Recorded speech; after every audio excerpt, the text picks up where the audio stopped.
नमस्कार दोस्तों, कैसे हो आप सभी। मैं शिवम सिंह आपका स्वागत करता हूं learn history by Chauhan sir channel पर। आशा करता हूं कि आप सभी कुशल होंगे और आपके यूजीसी नेट की तैयारी काफ़ी बेहतरीन चल रही होगी। आज हमारा पीवाईक्यू डिस्कशन का तीसरा लेक्चर है, तीसरी क्लास है हमारी। हम सितंबर मंथ के सेकंड शिफ्ट को हम डिस्कस कर चुके हैं। आज हम डिस्कस करेंगे फर्स्ट शिफ्ट को, सितंबर मंथ के क्वेश्चंस। शुरू करने से पहले हम कुछ चीज़ें देख लेते हैं। 6 जनवरी को हमारा एग्ज़ाम है और हमारे पास केवल 11 दिन ही बचे हैं। ये जो हमारी पीवाईक्यू की सीरीज़ है, इसमें हम कुछ चीज़ों को ध्यान रखेंगे। पहला, हमारी सीरीज़ बाइलैंग्वेज रहने वाली है। इंग्लिश में भी होंगे क्वेश्चंस आंसर्स और हिंदी में भी होंगे। इंग्लिश और हिंदी दोनों में होंगे। आज का जो हमारा क्वेश्चन पेपर है वो केवल इंग्लिश में है, लेकिन आने वाले सभी क्वेश्चन पेपर हमारे बाइलैंग्वेज रहेंगे। Second, class speed. काफ़ी बच्चों का ये हो सकता है कि हमारी क्लास जो 2 घंटे की होगी या फिर 1.5 घंटे की होगी, कि काफ़ी लेंथी क्लास हो जा रही है। तो आप ये कर सकते हैं, आप 1.25 की स्पीड पर देख सकते हैं, 1.5 की स्पीड पर देख सकते हैं। Third point, answer. क्वेश्चंस जब हम डिस्कस करेंगे उस दौरान मैं आपसे काफ़ी बार क्वेश्चंस पूछूंगा, काफ़ी बार आपको बोलूंगा कि आप भी इसका आंसर दीजिए, एडिशनल फैक्ट्स आप भी बताइए। ऐसी चीज़ें पूछूंगा जो हम पहले डिस्कस कर चुके हैं, रिवीजन के लिए आपसे बार बार पूछूंगा मैं। तो ऐसे में जब वो क्वेश्चन आया होगा तो आप कमेंट सेक्शन में जाकर, इस तरह का सिंबल होता है, इस पर क्लिक करेंगे तो जिस समय क्वेश्चन पूछा जा रहा है वीडियो में, वो टाइम वहां पर कोट हो जाएगा और वहां पर आप अपना आंसर दे सकते हैं।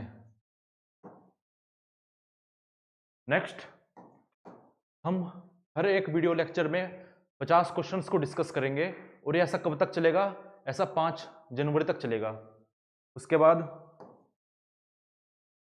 जो हम क्वेश्चंस डिस्कस कर रहे हैं, जो हम पीवाईक्यू डिस्कस कर रहे हैं, इसकी आपको पीडीएफ भी मिलेगी, आंसर की भी मिलेगी। और पीडीएफ और आंसर की आपको learn history app by Chauhan sir, जो कि आपको प्ले स्टोर पर मिल जाएगा, उस पर मिलेगी। और व्हाट्सएप ग्रुप है हमारा जिसका नाम है UGC net political science with Shivam sir, इसका लिंक आपको डिस्क्रिप्शन में मिल जाएगा। इन दोनों जगहों पर आपको हमारे पीवाईक्यूज की पीडीएफ और आंसर की मिलेगी, दोनों लैंग्वेज में, बाइलैंग्वेज ही मिलेगी। ठीक है, तो अब हम अपनी क्लास को शुरू करते हैं।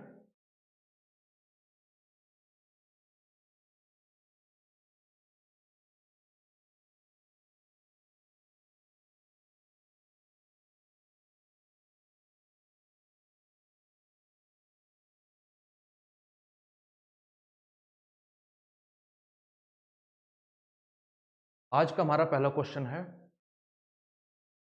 rational choice theory impact on public administration has been strongly felt in the area such as। चार ऑप्शंस हमें दिए गए हैं। पूछा गया कि जो रेशनल चॉइस थ्योरी है उसका इंपैक्ट हमें पब्लिक एडमिनिस्ट्रेशन में कौन से एरिया में देखने को मिलता है। ऑप्शंस हमारे पास ऑर्गेनाइजेशन के बिहेवियर में, लोकल गवर्नमेंट में, पब्लिक सर्विस डिलीवरी में और थ्योरी ऑफ डेमोक्रेटिक एडमिनिस्ट्रेशन में। इससे पहले हम ऑप्शंस को डिस्कस करें, हमें पता होना चाहिए कि पब्लिक चॉइस थ्योरी क्या है। तो पब्लिक चॉइस थ्योरी कहती है कि ह्यूमन नेचर जो है, ह्यूमन बिहेवियर जो है, काफी प्रिडिक्टेबल है। ह्यूमन काफी सेल्फिश होते हैं और वो सबसे पहले अपनी प्रायोरिटीज को रखते हैं।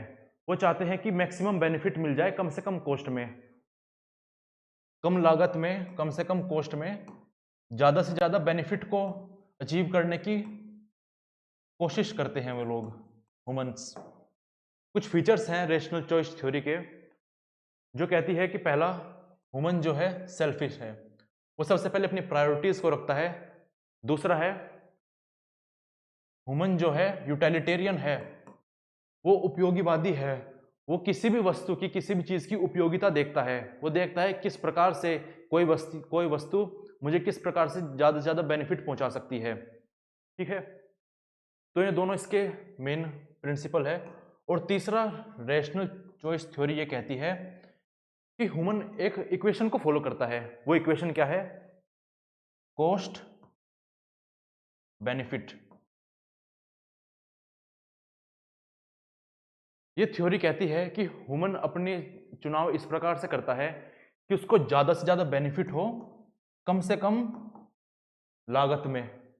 तो ये बातें ह्यूमन चॉइस थ्योरी कहती है। इससे क्रिटिसिज्म भी है। क्रिटिसिज्म क्या है? क्रिटिक्स कहते हैं कि आप केवल उसको इकोनॉमिकली देख रहे हो कि जित बेनिफिट मैक्सिमाइज करना चाहता है कम से कम कॉस्ट में, लेकिन ऐसा नहीं है। आपने तो काफी ओवर सिंप्लीफाई कर दिया ह्यूमन नेचर को, ह्यूमन बिहेवियर को। ह्यूमन बिहेवियर काफी सारे फैक्टर्स पर डिपेंड करता है, जैसे कल्चर पर डिपेंड करता है, इमोशंस पर डिपेंड करता है और एथिक्स पर डिपेंड करता है। ठीक है, तो rational choice theory public administration में ऑर्गेनाइजेशन को, बिहेवियर को इंपैक्ट करती है। किस प्रकार से इंपैक्ट करती है? ऑर्गेनाइजेशन में एफिशिएंसी को बढ़ाने के लिए ऐसे ऐसे तरीके खोजने में मदद करती है जिससे ज़्यादा बेनिफिट हो, कम से कम लागत लगे, कम से कम कॉस्ट आए। दूसरा, लोकल गवर्नेंस में ऐसी पॉलिसीज चलाना जिससे कम से कम लागत में और ज़्यादा लोगों का वेलफेयर किया जा सके। तो हमारा ए भी सही है, बी भी सही है और डी हम देख लेते हैं। थ्योरी ऑफ डेमोक्रेटिक एडमिनिस्ट्रेशन में भी पब्लिक चॉइस थ्योरी का काफ़ी इम्पैक्ट है। आप बोलेंगे पब्लिक सर्विस डिलीवरी में क्या है? तो देखिए, पब्लिक सर्विस डिलीवरी में काफ़ी सारे और फैक्टर्स भी इंक्लूड होते हैं जो इम्पैक्ट करते हैं पब्लिक सर्विस डिलीवरी को। केवल रैशनल चॉइस थ्योरी का जो इकोनॉमिक टाइप मॉडल दिया है कि कॉस्ट बेनिफिट रिलेशन जो दी है, केवल यही नहीं है, काफ़ी सारे फैक्टर्स भी हैं। तो इसका आंसर होगा ए बी डी। ठीक है, अब हम आगे बढ़ते हैं। नेक्स्ट क्वेश्चन हमसे कॉन्स्टिट्यूशनलिज्म के बारे में पूछा गया है। पूछा गया है कि कौन सी स्टेटमेंट कॉन्स्टिट्यूशनलिज्म के बारे में सही नहीं है। कॉन्स्टिट्यूशनलिज्म को हम अगर हिंदी में देखें तो उसको हम कहते हैं संविधानवाद। तो यहां पर पूछा गया है कौन सा करेक्ट आंसर नहीं है, कौन सा फीचर नहीं है कॉन्स्टिट्यूशनलिज्म का। देखिए, पहले हम कॉन्स्टिट्यूशनलिज्म को समझ लेते हैं ब्रीफ में। तो देखिए, अगर कोई स्टेट कॉन्स्टिट्यूशन के अकॉर्डिंग चलता है, और कॉन्स्टिट्यूशन क्या होता है? Set of rules. कुछ सेट ऑफ रूल्स के अकॉर्डिंग चलता है कोई भी स्टेट, तो उसको हम कॉन्स्टिट्यूशनलिज्म कहते हैं, जब हम किसी सेट ऑफ रूल्स या फिर कॉन्स्टिट्यूशन के अकॉर्डिंग चलते हैं। अब इसके कुछ फीचर्स हैं, जैसे सबसे ऊपर कॉन्स्टिट्यूशन को रखा जाएगा। जो सुप्रीम लॉ होगा किसी भी कंट्री का, वो होगा कॉन्स्टिट्यूशन। सरकारें, सरकार क्या बनाती है वो सब चीजें बाद में आएगी। सरकार जो काम करेगी वो सब कॉन्स्टिट्यूशन के अकॉर्डिंग ही होगा। सरकार के सारे फैसले कॉन्स्टिट्यूशन के अकॉर्डिंग होंगे। सरकार कभी भी ऐसे फैसले नहीं लेगी और ऐसी पावर को एक्सरसाइज नहीं करेगी जो कॉन्स्टिट्यूशन द्वारा उसको प्रोवाइड ना करी गई हो। तो ऐसे में जो फीचर्स आते हैं हमारे पास, वो आते हैं रिस्पॉन्सिबल गवर्नमेंट, एक जिम्मेदार सरकार की अवधारणा निकल कर आती है। दूसरा आती है लिमिटेड गवर्नमेंट की। लिमिटेड गवर्नमेंट कैसे? देखिए, गवर्नमेंट हमेशा से चाहती है कि उसकी पावर्स पर कभी लिमिटेशन ना हो। वो कुछ भी काम करे, किसी से कुछ भी कहे, तो कोई रोक टोक ना हो, कैसे भी कानून बना सकती है। लेकिन यहां पर आ जाता है कॉन्स्टिट्यूशन। कॉन्स्टिट्यूशन कहता है कि नहीं, सरकार आप अनलिमिटेड पावर एक्सरसाइज नहीं कर सकते। आप केवल उतनी पावर एक्सरसाइज कर सकते हैं और उन्हीं मुद्दों पर कर सकते हैं जितनी मैं आपको प्रोवाइड कराता हूं अथॉरिटी, मुद्दों पर काम करने की। तो लिमिटेड गवर्नमेंट। Constitutional monarchy. अब देखिए, मोनार्की तो है लेकिन कॉन्स्टिट्यूशनल है, मतलब जो मोनार्की होगी उसका वर्णन कॉन्स्टिट्यूशन में होगा और वो भी कॉन्स्टिट्यूशन के ही अकॉर्डिंग काम करेगी। तो हमारे तीन फीचर हो गए जो कॉन्स्टिट्यूशनलिज्म को बताते हैं। टोटलिटेरियन गवर्नमेंट कॉन्स्टिट्यूशनलिज्म में नहीं आती, क्योंकि टोटलिटेरियनिज्म का मतलब ही क्या है कि सबसे ऊपर है गवर्नमेंट। गवर्नमेंट जो चाहे कर सकती है, जो कानून चाहे ला सकती है। लेकिन ऐसे तो कॉन्स्टिट्यूशनिज्म और कॉन्स्टिट्यूशन के रहते नहीं हो सकता ना। तो हमारा इनकरेक्ट होगा इसमें टोटलिटेरियन गवर्नमेंट। हम आगे बढ़ते हैं। अब यहां पर कुछ स्टेटमेंट्स दी गई हैं और बोला गया है कि कौन से फिलोसफर से एसोसिएट करती हैं। तो पहले स्टेटमेंट देख लेते हैं। पहले हम देख लेते हैं फिलोसफर्स कौन कौन से हैं यहां पर। पहले हैं Hegel, Jean Jacques Rousseau, Machiavelli और जॉन लॉक। स्टेटमेंट है, the will is free when its ends are its own so that it is self determining. यहां पर फ्रीडम की बात करी गई है और ये कौन करते हैं? ये आपके करते हैं GWF हिगल करते हैं। दूसरा, it is the consent not the need which makes the government legitimate. अब ये बात कौन कहते हैं? आपको ध्यान होगा, ये बात जॉन लॉक कहते हैं, जब वो कहते हैं कि जो स्टेट का एग्जिस्टेंस है, जो गवर्नमेंट आई है, वो ऐसा नहीं है कि ठीक है नीड अलग बात है, लेकिन हमने कंसेंट दी है, हमने सोशल कॉन्ट्रैक्ट को फॉर्म किया है। तो यहां पर हमारा हो जाएगा जॉन लॉक। जब हम कंसेंट की बात करते हैं तो हम एक कॉन्ट्रैक्ट की बात करते हैं, सोशल कॉन्ट्रैक्ट की बात करते हैं हम। फिर है वर्च्यू इज इंडिस्पेंसिबल। इंडिस्पेंसिबल मतलब important to the citizen and state. अब देखिए ये स्टेटमेंट मैकियावेली के द्वारा कही जाती है, जिसमें मैकियावेली कहते हैं कि वर्च्यू, सिविल वर्च्यू, जनता में सिविल वर्च्यूज होना काफी इंपॉर्टेंट है। ये इंपॉर्टेंट हो जाता है स्टेट के लिए भी और इंडिविजुअल के लिए भी, जनता के लिए भी। तो स्टेट की ड्यूटी है कि सिविल वर्च्यू को जनता में बनाए रखे। फिर आता है हमारा man natural good in the moral sense. अब ये बात हमें जे रूसो कहते हैं। वो कहते हैं कि इंसान जो है नेचुरली गुड है, लेकिन सोसाइटी में आकर उसमें गलत चीजें आ जाती हैं। जे रूसो एक और स्टेटमेंट भी देते हैं, man is born free but everywhere he is in chains. तो अब सब मैच कर लेते हैं ए का फर्स्ट। तो देखिए एक ही ऑप्शन से हमारा ये क्वेश्चन सही हो जाता है ना। अगर हमें ये स्टेटमेंट पता है तो हमारा क्वेश्चन सही हो जाएगा ये। अब हम देख लेते हैं इन फिलोसफर्स के बारे में जिनका जिक्र हमें देखने को मिल रहा है यहाँ पर क्वेश्चन में। तो GW.F. हिगल ये बुक लिखते हैं फिलोसफी ऑफ राइट 1820 में, फिनोमिनोलॉजी ऑफ स्पिरिट 1807 में, और डायलेक्टिक्स ऑफ आइडिया के लिए भी जाने जाते हैं। रूसो की बात करें तो सोशल कॉन्ट्रैक्ट लिखते हैं 1762 में।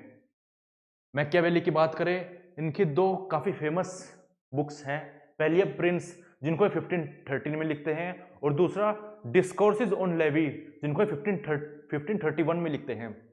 उसके बाद आते हैं जॉन लॉक, जिनको आप जानते होंगे फादर कहा जाता है मॉडर्न लिबरल डेमोक्रेसी का और कॉन्स्टिट्यूशनिज्म का भी। ये क्वेश्चंस भी हमसे पूछ लिए जाते हैं। ये लिखते हैं ट्रू ट्रीटीज ऑफ गवर्नमेंट 1689 में।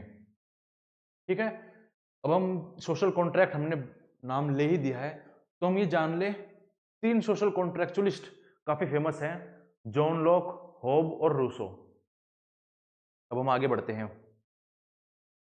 अब देखिए हमसे आयरन लॉ ऑफ ओलिगार्की के बारे में पूछा गया है। अगर आपने हमारी प्रीवियस 2 क्लासेस को अटेंड किया हो तो आपको पता होगा कि हमने उसको काफी बार डिस्कस कर लिया है। बार बार ये क्वेश्चन रिपीट हो रहा है कि iron law of oligarchy, iron law of oligarchy. तो आयरन लॉ ऑफ ओलिगार्की को रॉबर्ट माइकल्स देते हैं अपनी बुक पॉलिटिकल पार्टीज में, जो 1911 में पब्लिश करते हैं। आयरन लॉ ऑफ ओलिगार्की का मतलब क्या है? कुलीन तंत्र का लॉ नियम ये कहता है कि फर्क नहीं पड़ता कि इनिशियली कोई भी ऑर्गेनाइजेशन डेमोक्रेटिक है, जब वो फॉर्म होती है डेमोक्रेटिक है, ये इगैलिटेरियन है, फर्क नहीं पड़ता। इवेंचुअली बीतते समय के साथ उसमें ओलिगार्किक टेंडेंसी डेवलप होनी शुरू हो जाएगी। मतलब जो पावर है कुछ ही लोगों के हाथ में सीमित होकर रह जाएगी, कुछ ही लोगों के हाथ में पावर कंसंट्रेट होकर रह जाएगी। तो ऐसा आयरन लॉ ऑफ ओलिगार्की कहता है। ठीक है, आगे हम पढ़ेंगे जेम्स बर्नहम का नाम पढ़ेंगे, जो मैनेजरियल रिवॉल्यूशन से एसोसिएट करता है। अब हम 5th क्वेश्चन देखते हैं। अब यहां पर पूछा गया है कि political parties, pressure group, public opinion, popular movement ये कॉमन किस चीज में है? तो क्या केवल ये फॉर्मल ऑर्गेनाइजेशन है पावर के? तो नहीं। क्या केवल ये इनफॉर्मल ऑर्गेनाइजेशन है पावर के? तो नहीं। क्या केवल डेमोक्रेसीज में एग्जिस्ट करते हैं? तो नहीं। ये किसी भी फॉर्म ऑफ गवर्नमेंट में एग्जिस्ट कर सकते हैं, किसी भी प्रकार की सोसाइटी में एग्जिस्ट कर सकते हैं। फिर आता है हमारे पास option helping the government of the day in governance. ये डे टू डे गवर्नेंस में गवर्नमेंट की हेल्प करते हैं। हाँ, ये बात बिल्कुल सही है। हम जान लेते हैं पॉलिटिकल पार्टीज किसे कहते हैं। ये वो पार्टीज होती हैं जो कि इलेक्शन में उतरती हैं, इलेक्शन में भागीदार लेती हैं और पॉलिटिकल पावर को गेन करती हैं। प्रेशर ग्रुप कौन होते हैं? ये वो दबाव ग्रुप होते हैं जो इलेक्शन नहीं लड़ते हैं। पब्लिक ओपिनियन, पॉपुलर मूवमेंट्स, जैसे अभी किसान आंदोलन चला था कुछ सालों पहले, तो ये पब्लिक ओपिनियन और पॉपुलर मूवमेंट्स ये गवर्नमेंट का ध्यान आकर्षित करते हैं पॉपुलर मुद्दों पर, या फिर जो मुद्दे ज़्यादा हाईलाइट हो रहे हैं, जिनकी आवश्यकता काफ़ी ज़्यादा है उनको सोल्व करने की। तो हमारा थर्ड ऑप्शन सही हो जाता है। नेक्स्ट क्वेश्चन हमारा, अब हमसे यहाँ पर पूछा गया है ऑल इंडिया सर्विसेज के बारे में। पूछा गया है कि कौन सी सर्विसेज ऑल इंडिया सर्विसेज में नहीं आती है।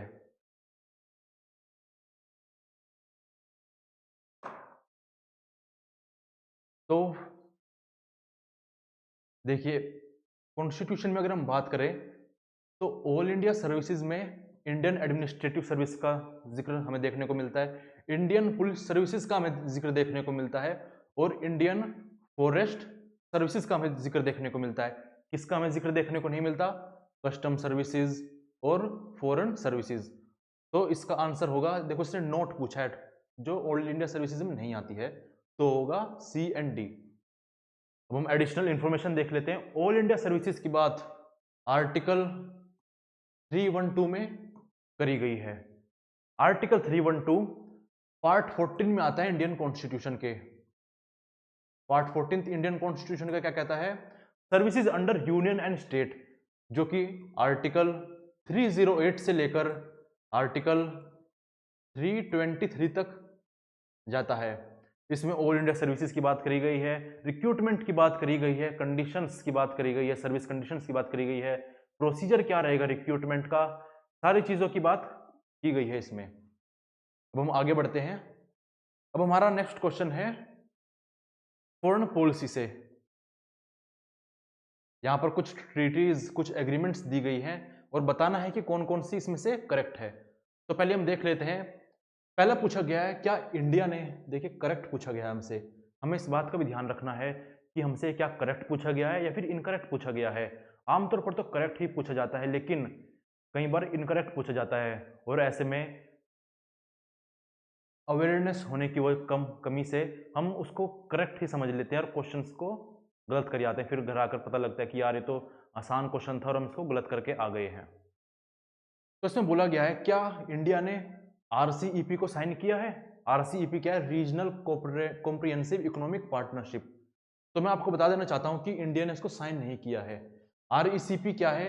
ये 15 कंट्रीज का एक ग्रुप है जिसमें आसियान की 10 कंट्रीज आती हैं। आसियान कंट्रीज जो है 10 कंट्रीज आती हैं, चाइना, जापान, ऑस्ट्रेलिया, न्यूजीलैंड और साउथ कोरिया, ये 15 कंट्री आती हैं।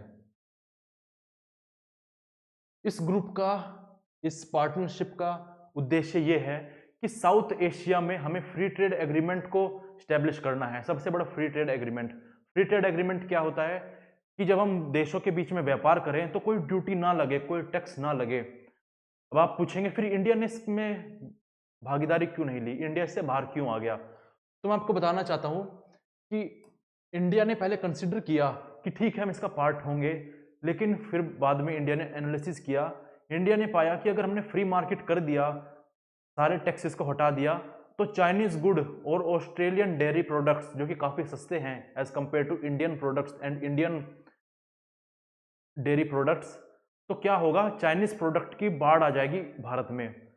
चाइनीज प्रोडक्ट ही सब लेने पड़ेंगे, सब लोग चाइनीज प्रोडक्ट ही लेंगे, और ऐसे में इंडियन प्रोडक्ट्स और इंडियन इंडस्ट्रीज को काफी घाटा होगा और इंडियन फार्मर्स को भी काफी घाटा होगा। तो इन चीजों को ध्यान में रखते हुए इंडिया इस पार्टनरशिप से बाहर आ गया। तो इंडिया ने साइन नहीं करी है रीजनल कॉम्प्रिहेंसिव इकोनॉमिक पार्टनरशिप।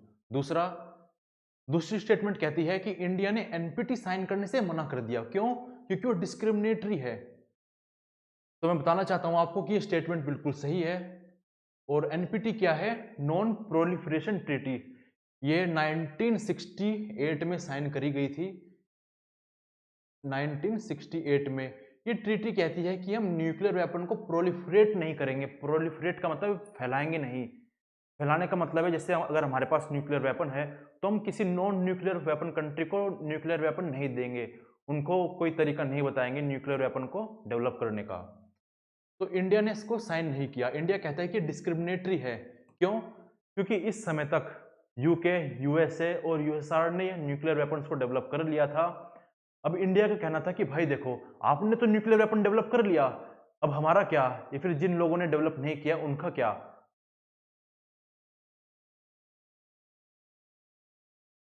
तो ये स्टेटमेंट हमारी बिल्कुल सही है। तीसरा आता है कि इंडिया ने साइन कर लिया CTBT, comprehensive test ban treaty. तो इंडिया ने कॉम्प्रिहेंसिव टेस्ट बैंड ट्रीटी को साइन नहीं किया है। तो जान लेते क्या है ये। CTBT 1996 में लाई गई थी। इसमें कहा गया था कि किसी भी रूप में न्यूक्लियर वेपन को इस्तेमाल नहीं, किसी भी रूप में न्यूक्लियर एक्सप्लोजन नहीं किया जाएगा, न्यूक्लियर बॉम्ब की एक्सपेरिमेंट्स नहीं की जाएंगी। तो इंडिया ने भी इसको साइन करने से मना कर दिया कि भाई ये क्या कह रहे हो, मतलब आप लोगों ने डेवलप कर लिया और अब हम ना करें या फिर दूसरे देश ना करें। तो डेवलपिंग कंट्रीज ने, मेनली 5 कंट्रीज हैं जिन्होंने साइन करने से इसको मना कर दिया। तो 1996 में आई थी। और हमें ये भी ध्यान रखना होगा कि 1996 का समय है, ये वो समय है जब इंडिया पूरी प्लानिंग कर रहा है कि अब हमें न्यूक्लियर बॉम्ब को एक्सप्लोड करना है 1998 में। तो इंडिया क्यों ही साइन करता है इसको?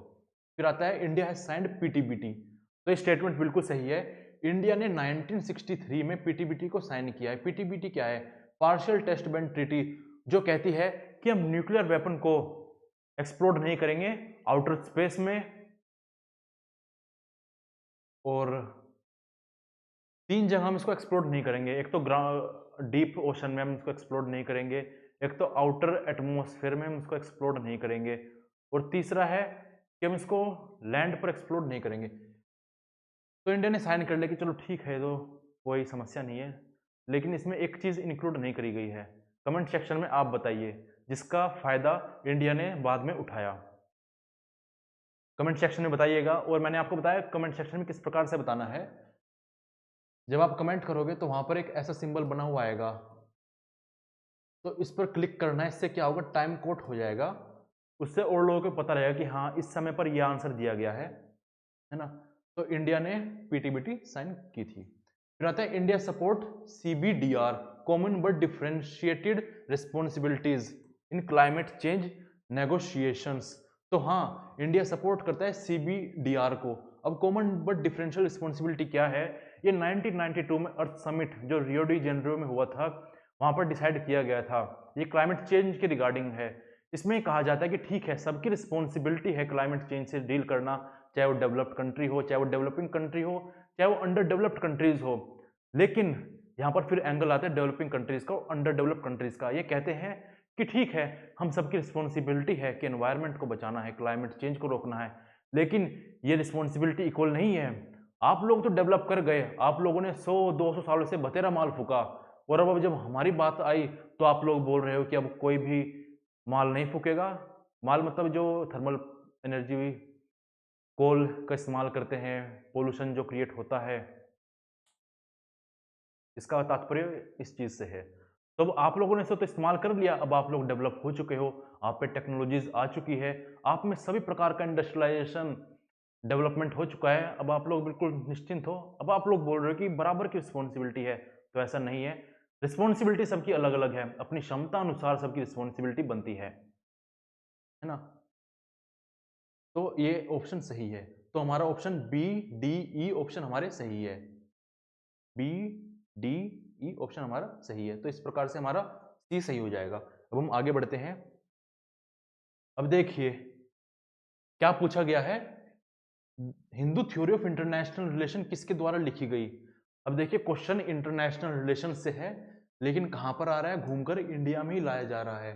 अब पिछले कुछ पेपरों से ये ट्रेंड देखने को मिला है कि जो टिल्ट है क्वेश्चन पेपर का, वो इंडिया की डोमेस्टिक पॉलिटिक्स और इंडिया की गवर्नेंस और इंडिया से ज्यादा रिलेट करने पर है। जैसे यहाँ पर पूछा गया कि Hindu theory of international relation किसके द्वारा दी गई, तो ये थे बिनोय कुमार सरकार, जो कहते हैं कि जो आप इंटरनेशनल थ्योरीज में प्रिंसिपल देख रहे हैं, जो आप इंटरनेशनल थ्योरी में देख रहे हैं कि किस प्रकार से कोऑपरेशन सुनिश्चित किया जा सकता है, किस प्रकार से शांति लाई जा सकती है, तो ऐसे सारे प्रिंसिपल इंडियन फिलोसफी में दिए हुए हैं। तो कहते हैं कि हमें यहाँ पर अहिंसा का कॉन्सेप्ट देखने को मिलता है, ठीक है, कि हमें सभी मैटर्स को पीसफुली रिजोल्व करवाना है, हमें कॉन्फ्लिक्ट नहीं करनी, हमें युद्ध नहीं करने हैं। दूसरा है धर्म, कि अगर सभी स्टेट्स अपना धर्म को निभाएं। धर्म क्या है? स्टेट्स का कर्तव्य क्या है स्टेट का? कि अपने लोगों का लालन पालन करे, अपने लोगों का पोषण करे, अपने लोगों के लिए डेवलपमेंट लाए। ऐसी चीजों पर अगर स्टेट ध्यान देगा तो वो युद्ध के लिए नहीं उतरेगा। अब जैसे कहते भी हैं कि सरहदों पर तनाव है, पता तो करो। सरहदों पर तनाव है क्या? पता तो करो। चुनाव है क्या? तो हम देखते हैं जब भी चुनाव आते हैं तब तब हमें सरहदों पर हमें टेंशन देखने को मिलती है, तब तब हमें युद्ध का माहौल देखने को मिलता है। क्यों? क्योंकि पॉलिटिशियंस रियल मुद्दों से हटकर जो वर्चुअल मुद्दे हैं जिनकी कोई वास्तविकता नहीं है, ऐसे मुद्दों पर ध्यान आकर्षित करने के लिए युद्ध का रास्ता सबसे उन्हें बेस्ट लगता है। तो अगर धर्म का पालन करेंगे तो उन्हें युद्ध की भी आवश्यकता महसूस नहीं होगी।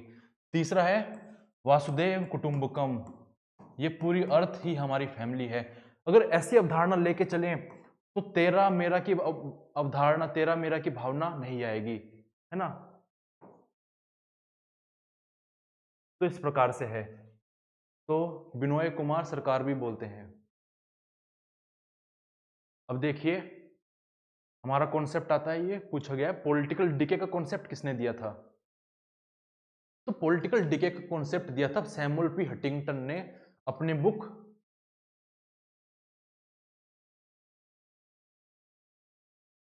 ये बुक लिखते हैं 1968 में एक बुक लिखते हैं। बुक का नाम है पॉलिटिकल थ्योरी इन चेंजिंग सोसाइटी। 1968 में लिखते हैं, उसमें पॉलिटिकल डिके का कॉन्सेप्ट देते हैं। अब आप पूछेंगे पॉलिटिकल डिके क्या होता है।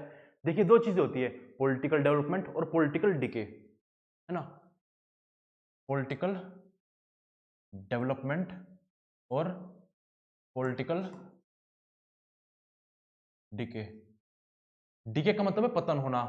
देखिए जब आपने अगर बाहुबली देखी हो तो जब युद्ध चल रहा होता है काल्की के साथ माहिष्मती साम्राज्य का, तो जब पहली बार जो पहला कवच टूटता है और पहला ध्वज जब नीचे गिर देते हैं काल्की की सेना, तो उसमें एक पुरोहित कहता है मृत्यु, यही तो है मृत्यु।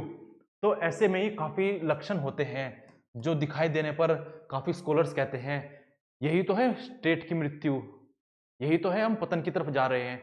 तो क्या चीजें हैं? वो है एंटी नेशनल एक्टिविटी होना, ऐसी गतिविधि होना जो राष्ट्र के विरुद्ध हो। ऐसी गतिविधि जब होती है तो ऐसे में स्कॉलर्स कहते हैं यही तो है पतन, यही तो है हमारा डिके। ठीक है, जब इलेक्शंस रेगुलर ना हो रहे हो, इरेगुलरिटी आ रही हो इलेक्शंस में, तो तब भी यही आता है कि यही तो है पतन। जब रेगुलर ही इलेक्शन नहीं हो रहे हैं, जब पॉलिटिकल असैसिनेशंस हो रहे हैं, जो हमारे पॉलिटिकल लीडर्स हैं उनको मारा जा रहा है, जब फ्रीडम ऑफ स्पीच को कर्ब किया जा रहा है, मीडिया को कर्ब किया जा रहा है, यही तो है पतन स्टेट का।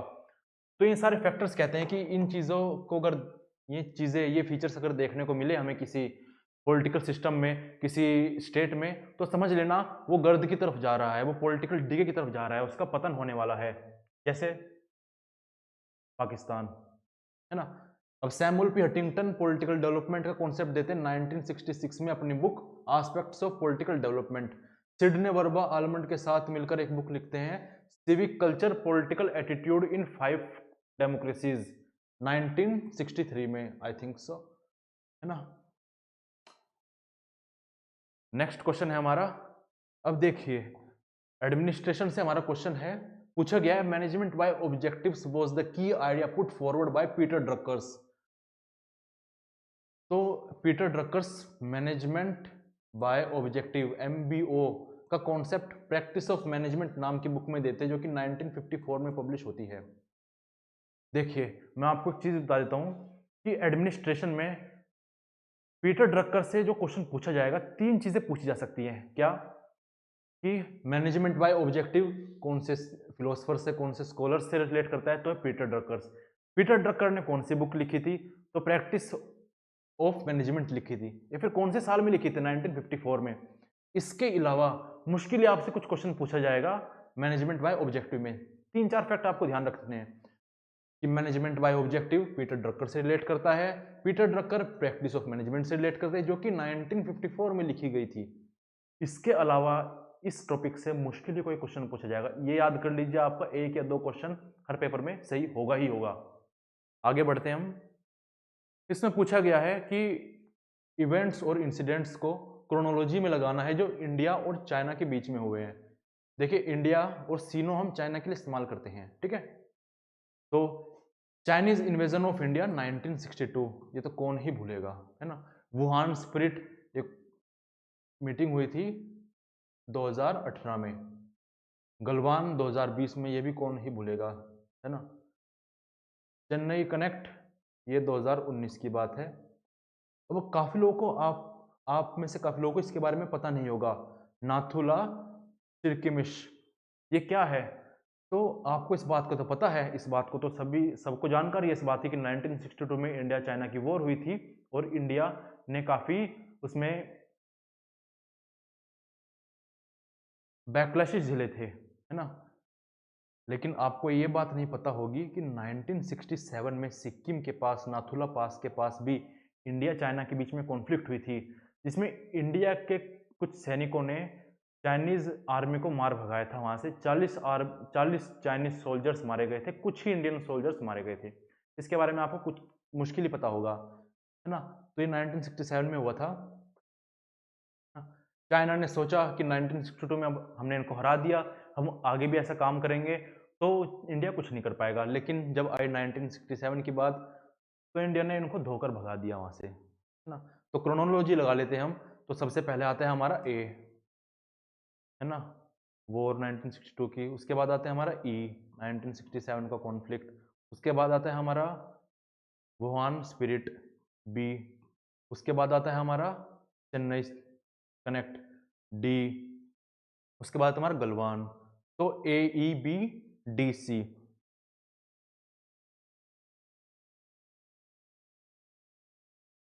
ए ई बी डी सी, ठीक है।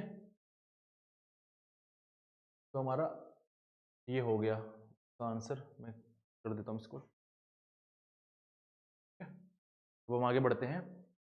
अब देखिए यहाँ पर कुछ कमेंट्स पूछी गई है इंडियन कॉन्स्टिट्यूशन पर, इंडियन पॉलिटिकल सिस्टम पर। कुछ लोगों ने कमेंट किए जैसे ग्रेनविल ऑस्टिन, मॉरिस जोन्स और केसी वेरे। क्या कमेंट किया? ये कमेंट किया है। तो क्वाजी फेडरल केसी वेरे कहते हैं, बार्गेनिंग फेडरलिज्म मॉरिस जोन्स कहते हैं, कोऑपरेटिव फेडरलिज्म ग्रेनविल ऑस्टिन कहते हैं, और कॉम्पिटिटिव फेडरलिज्म नीति आयोग कहता है। ये तो बिल्कुल फैक्ट है, ये तो आप बिल्कुल रट लीजिए, याद कर लीजिए, एज इट इज पूछ ले जाएंगे। इसमें कोई पीछे की जो कहानी है, इसमें पीछे भी स्टेटमेंट है कि हाँ इस प्रकार से इसलिए कहा गया है, लेकिन वो भी आपके लिए समझना जरूरी नहीं है। एग्जाम काफी करीब है तो आप सीधा याद कर लीजिए। तो लगाए अगर हम इसको डी का थर्ड, तो यहाँ पर किस प्रकार से दिया हुआ है, डी का सेकंड, ठीक है। तो हमारा ये सही हो सकते हैं इनमें से। Competitive federalism NITI Aayog, cooperative federalism Granville Austin third, A का थर्ड। तो हमारा ये सही है। अब हम आगे बढ़ते हैं। अब देखिए यहाँ पर हमसे कुछ बुक्स पूछी गई हैं। अब देखिए यहाँ पर एग्जामिनर्स काफी कैटेगरीज में क्वेश्चन पूछता है। 10-15% क्वेश्चन वैसे रखता है जो कि एग्जामिनर कभी चाहता ही नहीं कि बच्चे इसका आंसर दे भी पाए, और उनको पता भी होता है कि बच्चे इसका आंसर नहीं दे पाएंगे। तो इसमें से ये क्वेश्चन है ऐसा, इसमें कोई सा भी स्कॉलर ऐसा, कोई सा भी थ्योरिस्ट ऐसा नहीं है सिवाय क्रिस्टोफर हुड के जिसका, और स्टीफन इसके, कि आपने सही से नाम सुना फिर थ्योरी वगैरह पढ़ी हो। ये बुक का भी नाम आपने मुश्किल सुना होगा। तो मैं आपको बता देता हूँ इनकी कौन कौन सी इन्होंने बुक लिखी है, आप इनको याद कर लीजिए। क्रिस्टोफर हुड ने बुक लिखी है, क्रिस्टोफर हुड ने जो बुक लिखी है,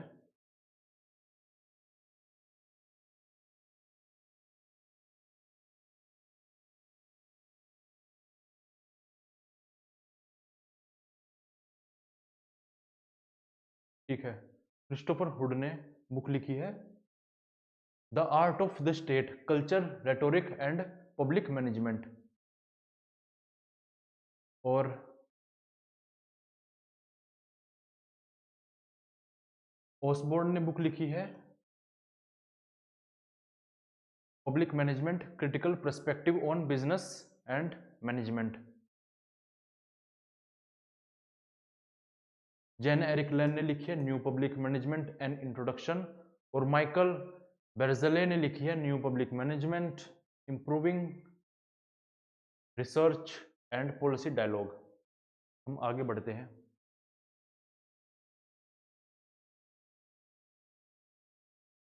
नेक्स्ट क्वेश्चन हमें दिया गया है, देखिए, which organisation provide a robust communication system and effective support for the e governance in India. अब आपने देखा होगा आज के समय में गवर्नमेंट काफ़ी डिजिटलाइजेशन फोकस कर रही है। सरकार हर एक इनिशिएटिव के लिए नई नई वेबसाइट बनाती है, काफ़ी ऐप्स सरकार ने लॉन्च किए हैं, काफ़ी डिजिटल सर्विसेज सरकार प्रोवाइड कराती है। तो अब ये नेटवर्क को कौन देखता होगा, ये डिजिटल सर्विसेज को कौन देखता होगा, ये आईटी सपोर्ट कौन प्रोवाइड कराता है गवर्नमेंट को? तो वो है नेशनल इंफॉर्मेटिक्स सेंटर। इसको 1976 में स्टैब्लिश किया गया था।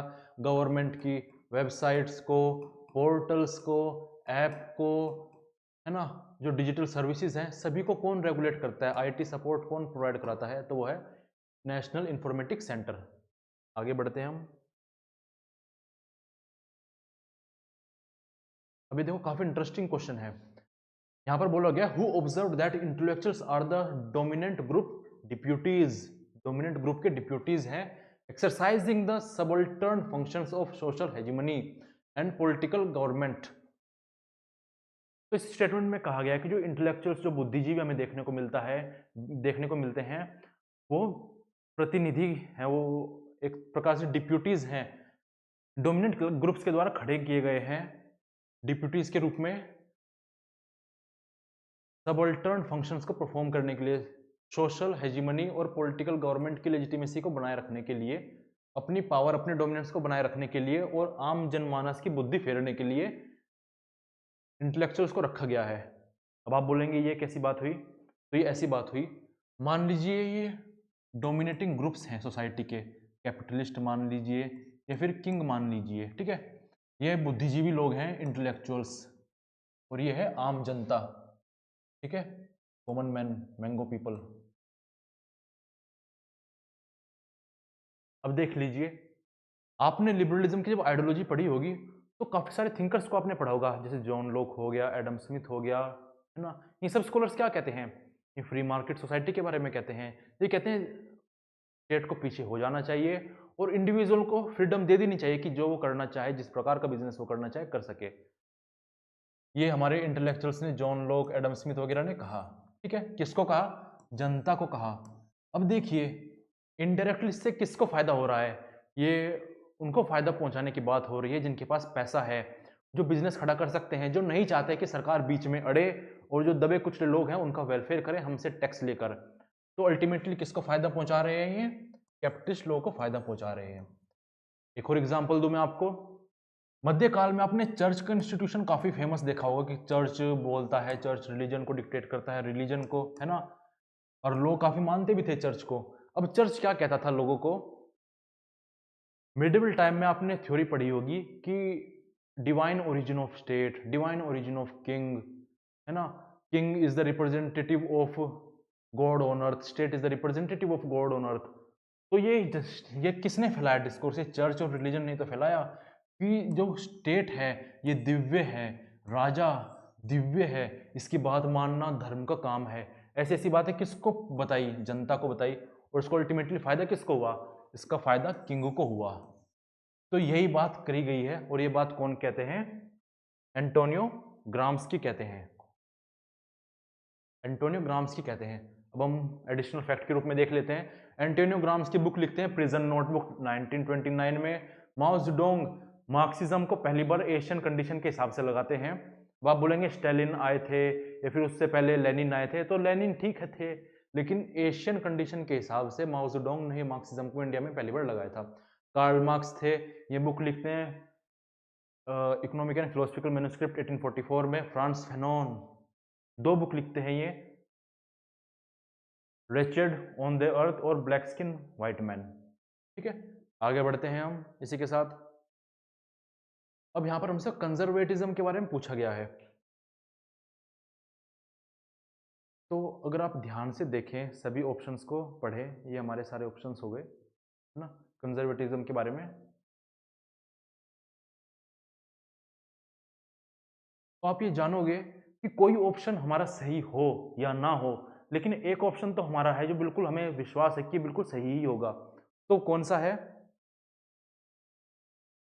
ऑप्शन सी, स्टेटमेंट सी, जो कहता है a disposition or an attitude of mind placing their faith in pragmatism, traditions and history, ठीक है, जो अपने ट्रेडिशन पर, हिस्ट्री पर ज़्यादा ध्यान देते हैं, है ना, तो वो कंजर्वेटिज्म में आते हैं। बिल्कुल स्टेटमेंट सही है ना। अब हम आगे देख लेते हैं। वैसे तो ऑप्शन जब हम नीचे देखेंगे तो इसी स्टेटमेंट से हमारा क्वेश्चन हो जाएगा, लेकिन हम देख लेते हैं और क्या क्या चीज़ें आती हैं। पहला है कंजर्वेटिज्म पोस्टुलेट कलेक्टिव लीडरशिप। क्या वो कलेक्टिव लीडरशिप की बात करते हैं कि ट्रीटीज हो, पीस, ऑर्डर हो? नहीं, इतना एक्सक्लूसिवली वो बात नहीं करते, तो इसको हम सही नहीं मानेंगे। दूसरा है sympathises with free market ideology, greater emphasis on nationalism and authority of the state. अब आप में से काफी स्टूडेंट बोलेंगे कि यार ये तो समझ में आ रहा है कि नेशनलिज्म पर काफी फोकस करते हैं और स्टेट की अथॉरिटी पर काफी फोकस करते हैं, है ना। मैं आपकी जानकारी के लिए बता दूं कि जब हम ये जो बीजेपी पार्टी है अभी पावर में जो है, एनडीए अलायंस, आपने देखा होगा नेशनलिज्म और अथॉरिटी ऑफ स्टेट पे काफी फोकस करती है। ये कंजर्वेटिव पार्टी है। अब आप बोलोगे फ्री मार्केट का समझ में नहीं आता है। फ्री मार्केट आइडियोलॉजी तो लगती है कि ये तो लिबरल से एसोसिएट करती है, तो ऐसा नहीं है। अगर आप न्यू लिबरलिज्म को आपने पढ़ा होगा, है ना, न्यू लिबरल्स कौन है? कंजर्वेटिव्स ही हैं, जैसे मार्गरेट थैचर, रोनाल्ड रीगन्स। ये फ्री मार्केट आइडियोलॉजी की बात करते हैं, है ना, मार्केट फंडामेंटलिज्म की बात करते हैं। तो न्यू लिबरलिज्म के आने के बाद फ्री मार्केट आइडियोलॉजी भी कंजर्वेटिज्म में आ गई है। तो बी और सी इसका सही आंसर है। थर्ड स्टेटमेंट को डी स्टेटमेंट को देखें तो इसमें कहा गया है कि वो ये मॉडल होता है चेंज का, इंप्रूवमेंट का, फ्रीडम ऑफ थॉट, ये सब चीज़ें। तो ऐसा नहीं है। चेंज के बारे में तो डिस्कस करते ही नहीं है। थोड़ा बहुत चेंज तो ठीक है, समय के साथ आ जाता है, लेकिन ऐसे नहीं कि चेंज लाना है। हमें चेंज लाने में विश्वास नहीं रखते। फिर कंजर्वेटिव इक्वालिटी में बिलीव करते हैं, अलग अलग प्रकार की इक्वालिटी को रिड्यूस करना चाहते हैं। तो ऐसा नहीं है। कंजर्वेटिव मानते हैं कि हाँ, सभी इंसान इक्वल नहीं है। कुछ लोग कुछ काम करने के लिए बने हैं, कुछ लोग कुछ काम करने के लिए बने हैं। समाज में इक्वालिटी नहीं आ सकती है, कुछ लोग बेहतर होते ही हैं। तो इसका हम देख लेते हैं।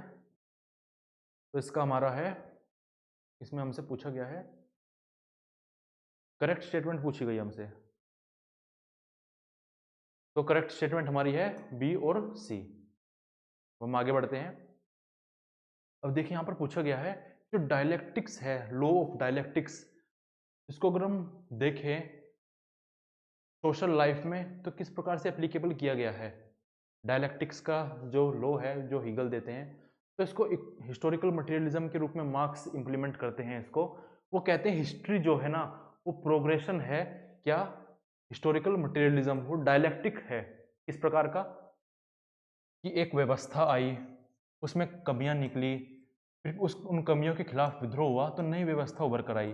फिर एक व्यवस्था जो उभर कर आई उसमें कुछ कमियां निकली, फिर दोनों में इंटरेक्शन हुआ तो नई व्यवस्था निकल कर आई। तो ऐसे मार्क्स बोल रहे हैं कि ऐसे हिस्ट्री आगे बढ़ती गई। तो ऐसे में क्या बोलते हैं वो, हिस्ट्री आगे बढ़ती गई। तो कहते हैं कि सबसे पहले आता है प्रिमिटिव कम्युनिज्म, उसके बाद आता है स्लेवरी, इसके बाद आता है फ्यूडलिज्म, फिर उसके बाद आता है सोशलिज्म, फिर उसके बाद आता है कम्युनिज्म। तो ऐसे कहते हैं कि स्लेवरी में कमी आई, स्लेवरी हमारी ज़रूरत को पूरा नहीं कर पा रही, तो फ्यूडल पे हम शिफ्ट हो गए। फिर फ्यूडल हमारी ज़रूरत को पूरा नहीं कर पाई तो हम सोशलिज्म पर शिफ्ट हो रहे हैं। सोशलिज्म भी हमारी ज़रूरत पूरी नहीं कर पाएगा क्योंकि स्टेट इनहेरेंटली एक्सप्लॉयटेटिव होता है, ऐसा मार्क्स कहते हैं। तो हम कम्युनिज्म पे शिफ्ट हो जाएंगे। तो हिस्टोरिकल मटेरियलिज्म आ जाता है।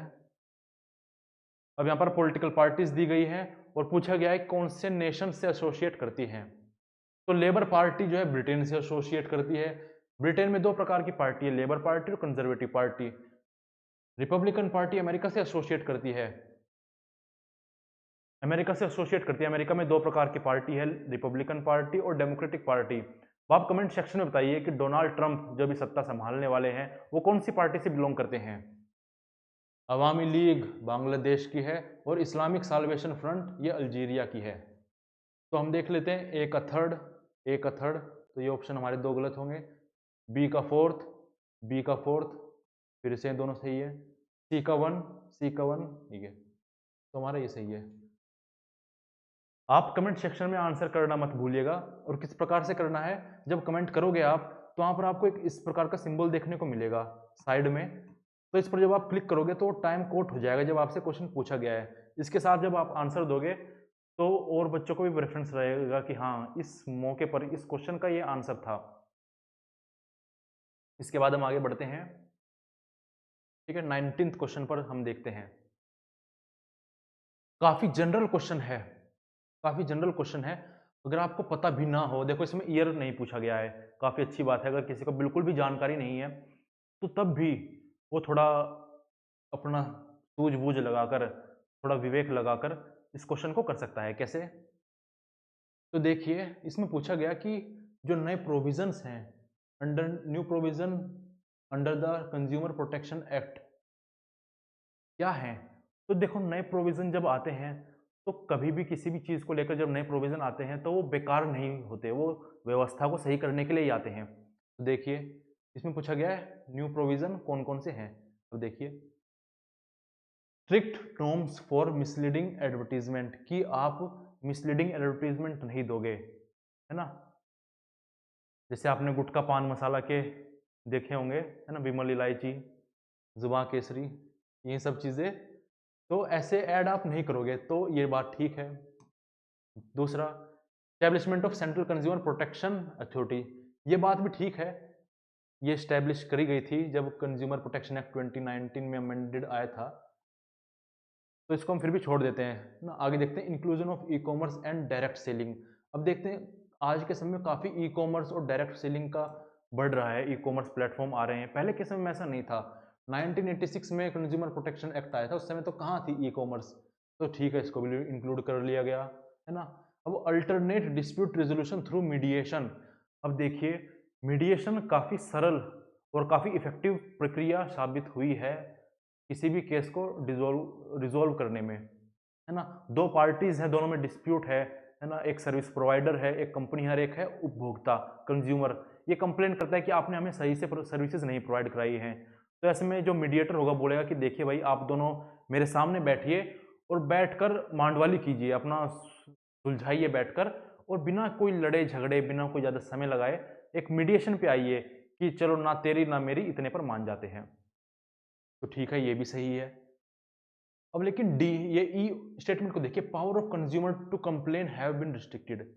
अब ये तो कोई बात नहीं हुई, जबकि होना तो ये चाहिए था कि कंज्यूमर की जो कंप्लेन करने की जो पावर है उसको बढ़ाना चाहिए था, कि आप ज़्यादा कंप्लेन कर सकते हो, ज़्यादा ऑफिसर्स आपने अपॉइंट कर दिए जिससे जल्दी से जल्दी कंप्लेन को सुना जाए और रिजोल्व किया जाए। लेकिन यहाँ पर तो उल्टी गंगा बह रही है, तो उल्टी गंगा बह रही है तो मतलब ये हमारे ऑप्शन में नहीं होगा, है ना। तो देखिए ई को हटा दीजिए आप, यहाँ पर हमारा ए सी डी तो होगा ही, तो ए सी डी कहाँ पर है, इसमें हमारा ए की कमी है, ए सी डी हमारा इसमें है, हमारा ये ऑप्शन भी सही हो जाएगा। ये बात भी सही है, सेंट्रल कंज्यूमर प्रोटेक्शन अथॉरिटी को स्टैब्लिश किया गया था। कंज्यूमर प्रोटेक्शन एक्ट 1986 में सबसे पहली बार आया था, उसको अमेंडेड फॉर्म उसका 2019 में आया था। कल के हमने पेपर में ये डिस्कस किया कि उसमें क्वेश्चन था कि 2023 में आया था, तो नहीं 2023 में नहीं, 2019 में आया था। क्वेश्चन सारे एक जैसे ही पूछे जा रहे हैं, थीम बेस्ड क्वेश्चन पूछे जा रहे हैं। कंज्यूमर प्रोटेक्शन एक्ट से क्वेश्चन आता ही आता है। अच्छा, आप लोगों के लिए एक जानकारी है, जैसे हम इसको डिस्कस करते जा रहे हैं, तो अगर हम काफ़ी सारे कॉन्सेप्ट को भी डिस्कस कर रहे हैं और फिर भी अगर आपको ऐसा लगे कि जब आप थीम्स को देखें कि कुछ टॉपिक्स ऐसे हैं, कुछ हेडिंग्स ऐसे हैं जो आपको बिल्कुल समझ में नहीं आए हैं और आपको लगता है कि ये एग्ज़ाम में पूछ लिया जाएगा, तो आप कमेंट सेक्शन में उन टॉपिक्स को हाईलाइट कर सकते हैं। मैं कोशिश करूँगा कि एग्ज़ाम से पहले उन टॉपिक्स पर आपके लिए ब्रीफ वीडियो ले आऊँ, जिससे आपको क्वेश्चन, जिससे आपको कॉन्सेप्ट पूरी तरह से क्लियर हो जाए और एग्ज़ाम में आपकी गलत होने की संभावना बहुत कम हो जाए। हम आगे बढ़ते हैं, 20th क्वेश्चन हमारा। अब यहाँ पर बोला गया है किसने टोटल रेवोल्यूशन का कॉन्सेप्ट दिया था, तो वो थे हमारे जयप्रकाश नारायण। ये इमरजेंसी के दौरान टोटल रेवोल्यूशन का कॉन्सेप्ट देते हैं, बोलते हैं कि व्यवस्था हमारी गर्द की तरफ जा रही है, हमें बदलाव की जरूरत है। अपने टोटल रेवोल्यूशन के कुछ फैक्टर्स बताते हैं कि इसमें एक तो 7 रेवोल्यूशंस होंगे, डिसेंट्रलाइजेशन होगा, पीपल्स पार्टिसिपेशन होगा और हम करप्शन से लड़ेंगे। अब हमने जैसे बोला कि 7 रेवोल्यूशन की बात करते हैं, तो 7 रेवोल्यूशन कौन कौन से हैं? सोशल लेवल पर, इकोनॉमिक लेवल पर, पॉलिटिकल लेवल पर, कल्चरल लेवल पर, इंटेलेक्चुअल लेवल पर, जिसे एजुकेशनल लेवल भी बोलते हैं, स्पिरिचुअल लेवल पर और इकोलॉजिकल लेवल पर हमें रिवोल्यूशन लाना पड़ेगा, हमें डिसेंट्रलाइजेशन लाना पड़ेगा, पीपल की पार्टिसिपेशन बढ़ानी पड़ेगी। तो जयप्रकाश नारायण बोलते हैं, 1979 में इनकी बुक पब्लिश होती है जेल डायरी नाम से। जवाहरलाल नेहरू की बात करें तो एन ऑटोबायोग्राफी लिखते हैं 1936 में, डिस्कवरी ऑफ इंडिया 1946 में लिखते हैं, अरविंदो घोष लाइफ डिवाइन नाम की बुक से एसोसिएट करते हैं। बाल गंगाधर तिलक, जो 2 पत्रिकाएं हैं इनकी, एक तो केसरी मराठी में लिखते हैं, मराठा इंग्लिश में लिखते हैं, गणेश फेस्टिवल 1893 में और शिवाजी फेस्टिवल 1895 में शुरू करते हैं एज अ पॉलिटिकल एजेंडा। हालांकि आज के समय धार्मिक माने जाते हैं इन सब चीज़ों को, लेकिन ठीक है, ये भी अच्छी बात है। अब यहाँ पर पूछा गया है कि ये इंडियन नेशनल मूवमेंट में एक्सट्रीमिस्ट जो थे उनको बताना है, कौन कौन थे यहाँ पर। तो हम जानते हैं कि Indian national struggle, Indian national movement 3 phase में हमें देखने को मिलती है। मॉडरेट्स जो 1885 कांग्रेस के एस्टेब्लिशमेंट से लेके सूरत स्प्लिट जब तक नहीं हुआ तब तक आती है। एक्सट्रीमिस्ट का फेज जो 1917 से लेके 1970 तक आते हैं, 17 तक, जब तक गांधी जी नहीं आए थे। फिर आता है तीसरा फेज गांधी जी का 1917 से लेकर और जब तक देश आज़ाद नहीं हुआ। तो यहाँ पर पूछा गया एक्सट्रीमिस्ट कौन थे। तो आपको ध्यान हो, जब भी हम एक्सट्रीमिस्ट की बात करते हैं तो लाल बाल पाल का जिक्र आता है। तो हमारे वो लाल बाल और पाल यही है, बाल गंगाधर तिलक, लाला लाजपत राय, बिपिन चंद्र पाल।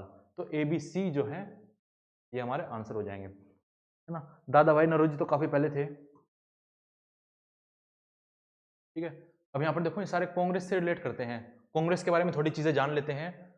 28 दिसंबर 1885 में कांग्रेस को स्टैब्लिश किया गया था, A.O. हुम के द्वारा A.O. हुम की मदद से स्टैब्लिश किया गया था। पहले प्रेसिडेंट कौन थे? उमेश चंद्र बनर्जी। दूसरे कौन थे? दादा भाई नौरोजी। तीसरे प्रेसिडेंट कौन थे? तैयब जी। और चौथे प्रेसिडेंट कौन थे? यूले, है ना।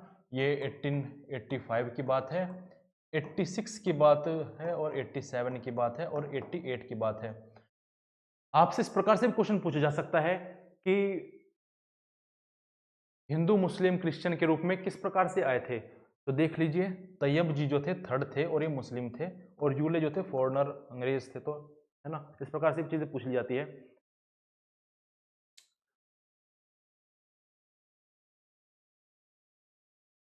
अच्छा, एक और बात, अगर आपको, जैसे हम क्वेश्चंस में काफ़ी सारी चीज़ें डिस्कस कर रहे हैं, अगर आपको ऐसा लगे कि हम तो कुछ ज़्यादा ही एक क्वेश्चन पर काफ़ी ज़्यादा ही फैक्ट डिस्कस कर रहे हैं, तो आप बता सकते हैं कि हम थोड़ा लिमिट भी कर सकते हैं, थोड़ा हम कम फैक्ट डिस्कस करेंगे। लेकिन मेरी सजेशन यही होगी कि जो मैं फैक्ट्स आपको बता रहा हूँ आप सुनते जाइए और याद करते जाइए। हम आगे बढ़ते हैं 22nd क्वेश्चन पर। तो यहाँ पर पूछा गया है कि इंटरनेशनल इवेंट्स किस असेंडिंग ऑर्डर में इनको बताना है, किस क्रोनोलॉजी में हुए थे। तो देखिए, सोवियत यूनियन का डिसइंटीग्रेशन कब हुआ था? 1991 में, है ना। गोरबाचोव कब आते हैं? 1985 में आते हैं। INF treaty, intermediate nuclear force treaty, 1987 में आई थी। अब देखिए, demise of communism in East Europe, इसका दूसरा नाम क्या है? As known as fall of wall of Berlin. जब बर्लिन की दीवार गिरी थी तो तभी कम्युनिज्म का ईस्ट यूरोप में डिमाइस हो गया था। तो 1989 की बात है ये। फिर उसके बाद यूनिफिकेशन। अब देखिए, ठीक है, यहाँ पर यूनिफिकेशन तो बोल दिया, लेकिन यूनिफिकेशन और रीयूनिफिकेशन में अंतर है। यूनिफिकेशन तो जर्मनी का 1800 के बाद, मतलब 1900 से पहले हो गया था। यह है हमारा रीयूनिफिकेशन, वापस से यूनिफिकेशन हो रहा है ना। अगर किसी को हम दिखा दें स्टेटमेंट की यूनिफिकेशन कब हुआ जर्मनी का, किसी ऐसे व्यक्ति को जो यूजीसी नेट की महिमा से परिचित ना हो, तो वो बोलेगा यार ये तो काफी पुराना फिनोमिना है, तो काफी पहले हुआ था, और आप इसको अभी 1990 में क्यों रख रहे हो। हाँ, तो ठीक है, हमें यूजीसी नेट के अकॉर्डिंग चलना होगा जैसे एग्जामिनर पेपर बनाता है। तो अब देख लेते हैं, गोरबाचोव सबसे पहले आए, डी। उसके बाद INF ट्रीटी हो गई हमारी, तो ई। उसके बाद हमारे बर्लिन वॉल गिर गई, ए। फिर उसके बाद जर्मनी का रीयूनिफिकेशन हो गया, और फिर उसके बाद USSR का भी विघटन हो गया, DEABC। डी CEABC, ठीक है। पुतिन कहते हैं कि रशिया और यूएसआर की हिस्ट्री का सबसे बेकार दिन वो था, सबसे बेकार पल वो था जब यूएसआर का विघटन हुआ था, है ना। काफी दुख भरा था पुतिन के लिए।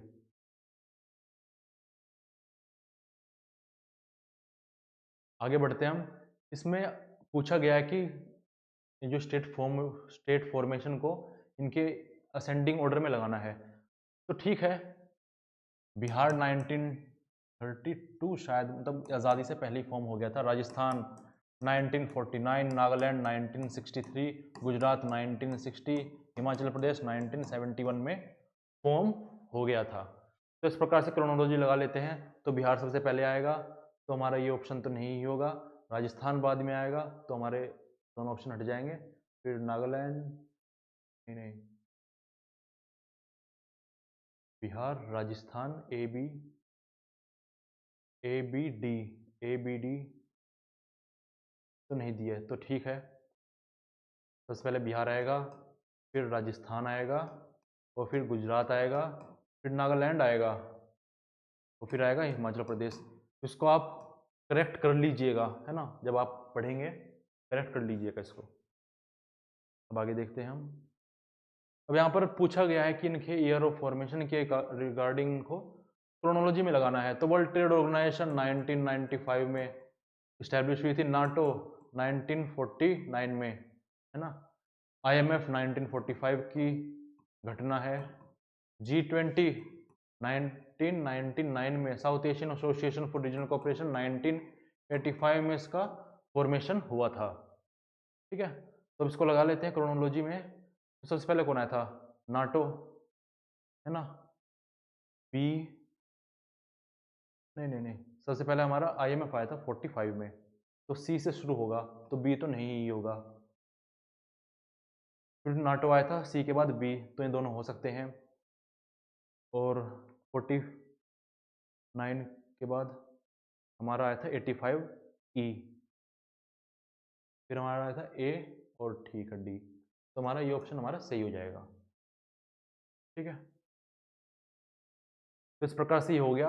कुछ चीज़ें अगर मैं आपको और बताऊं, तो वर्ल्ड ट्रेड ऑर्गेनाइजेशन से पहले हमारे पास था general agreement on tariff and trade, इसके बाद ही WTO आया।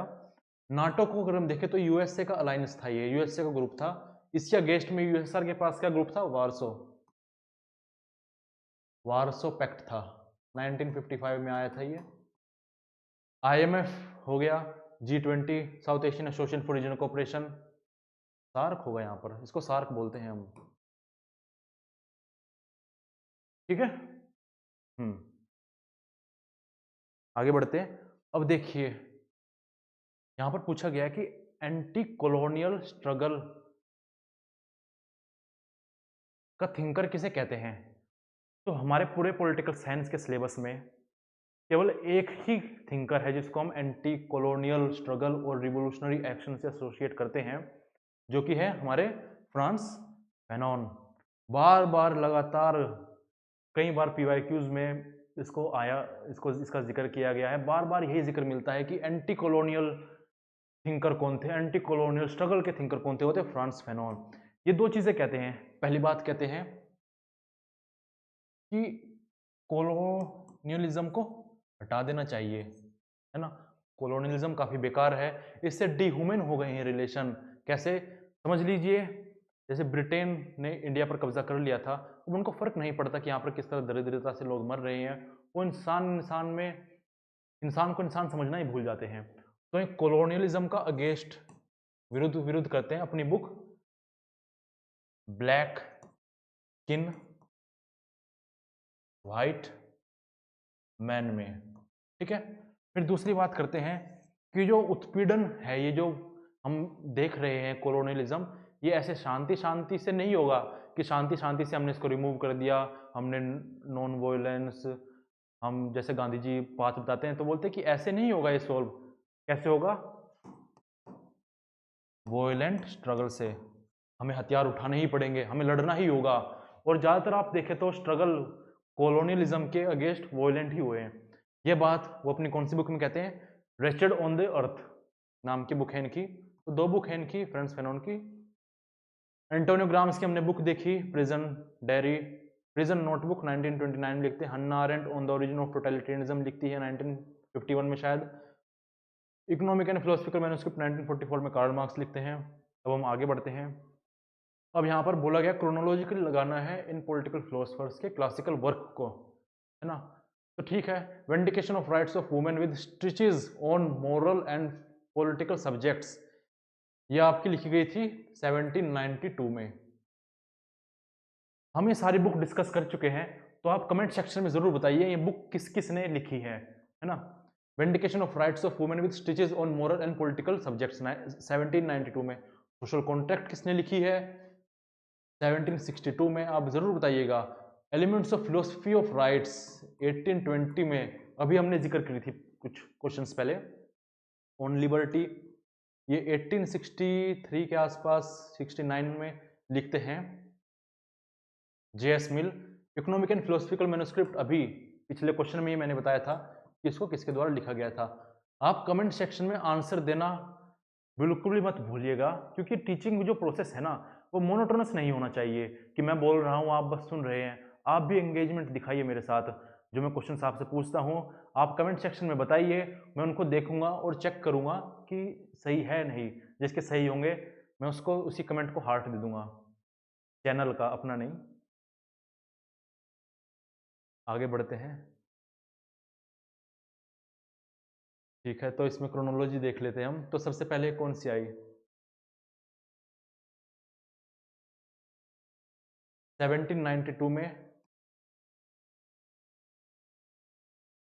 ठीक है। उसके बाद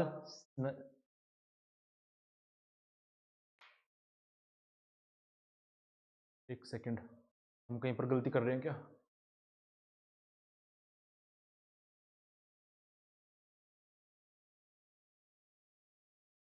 vindication of rights of women with stitches on moral and political subjects 1792 में।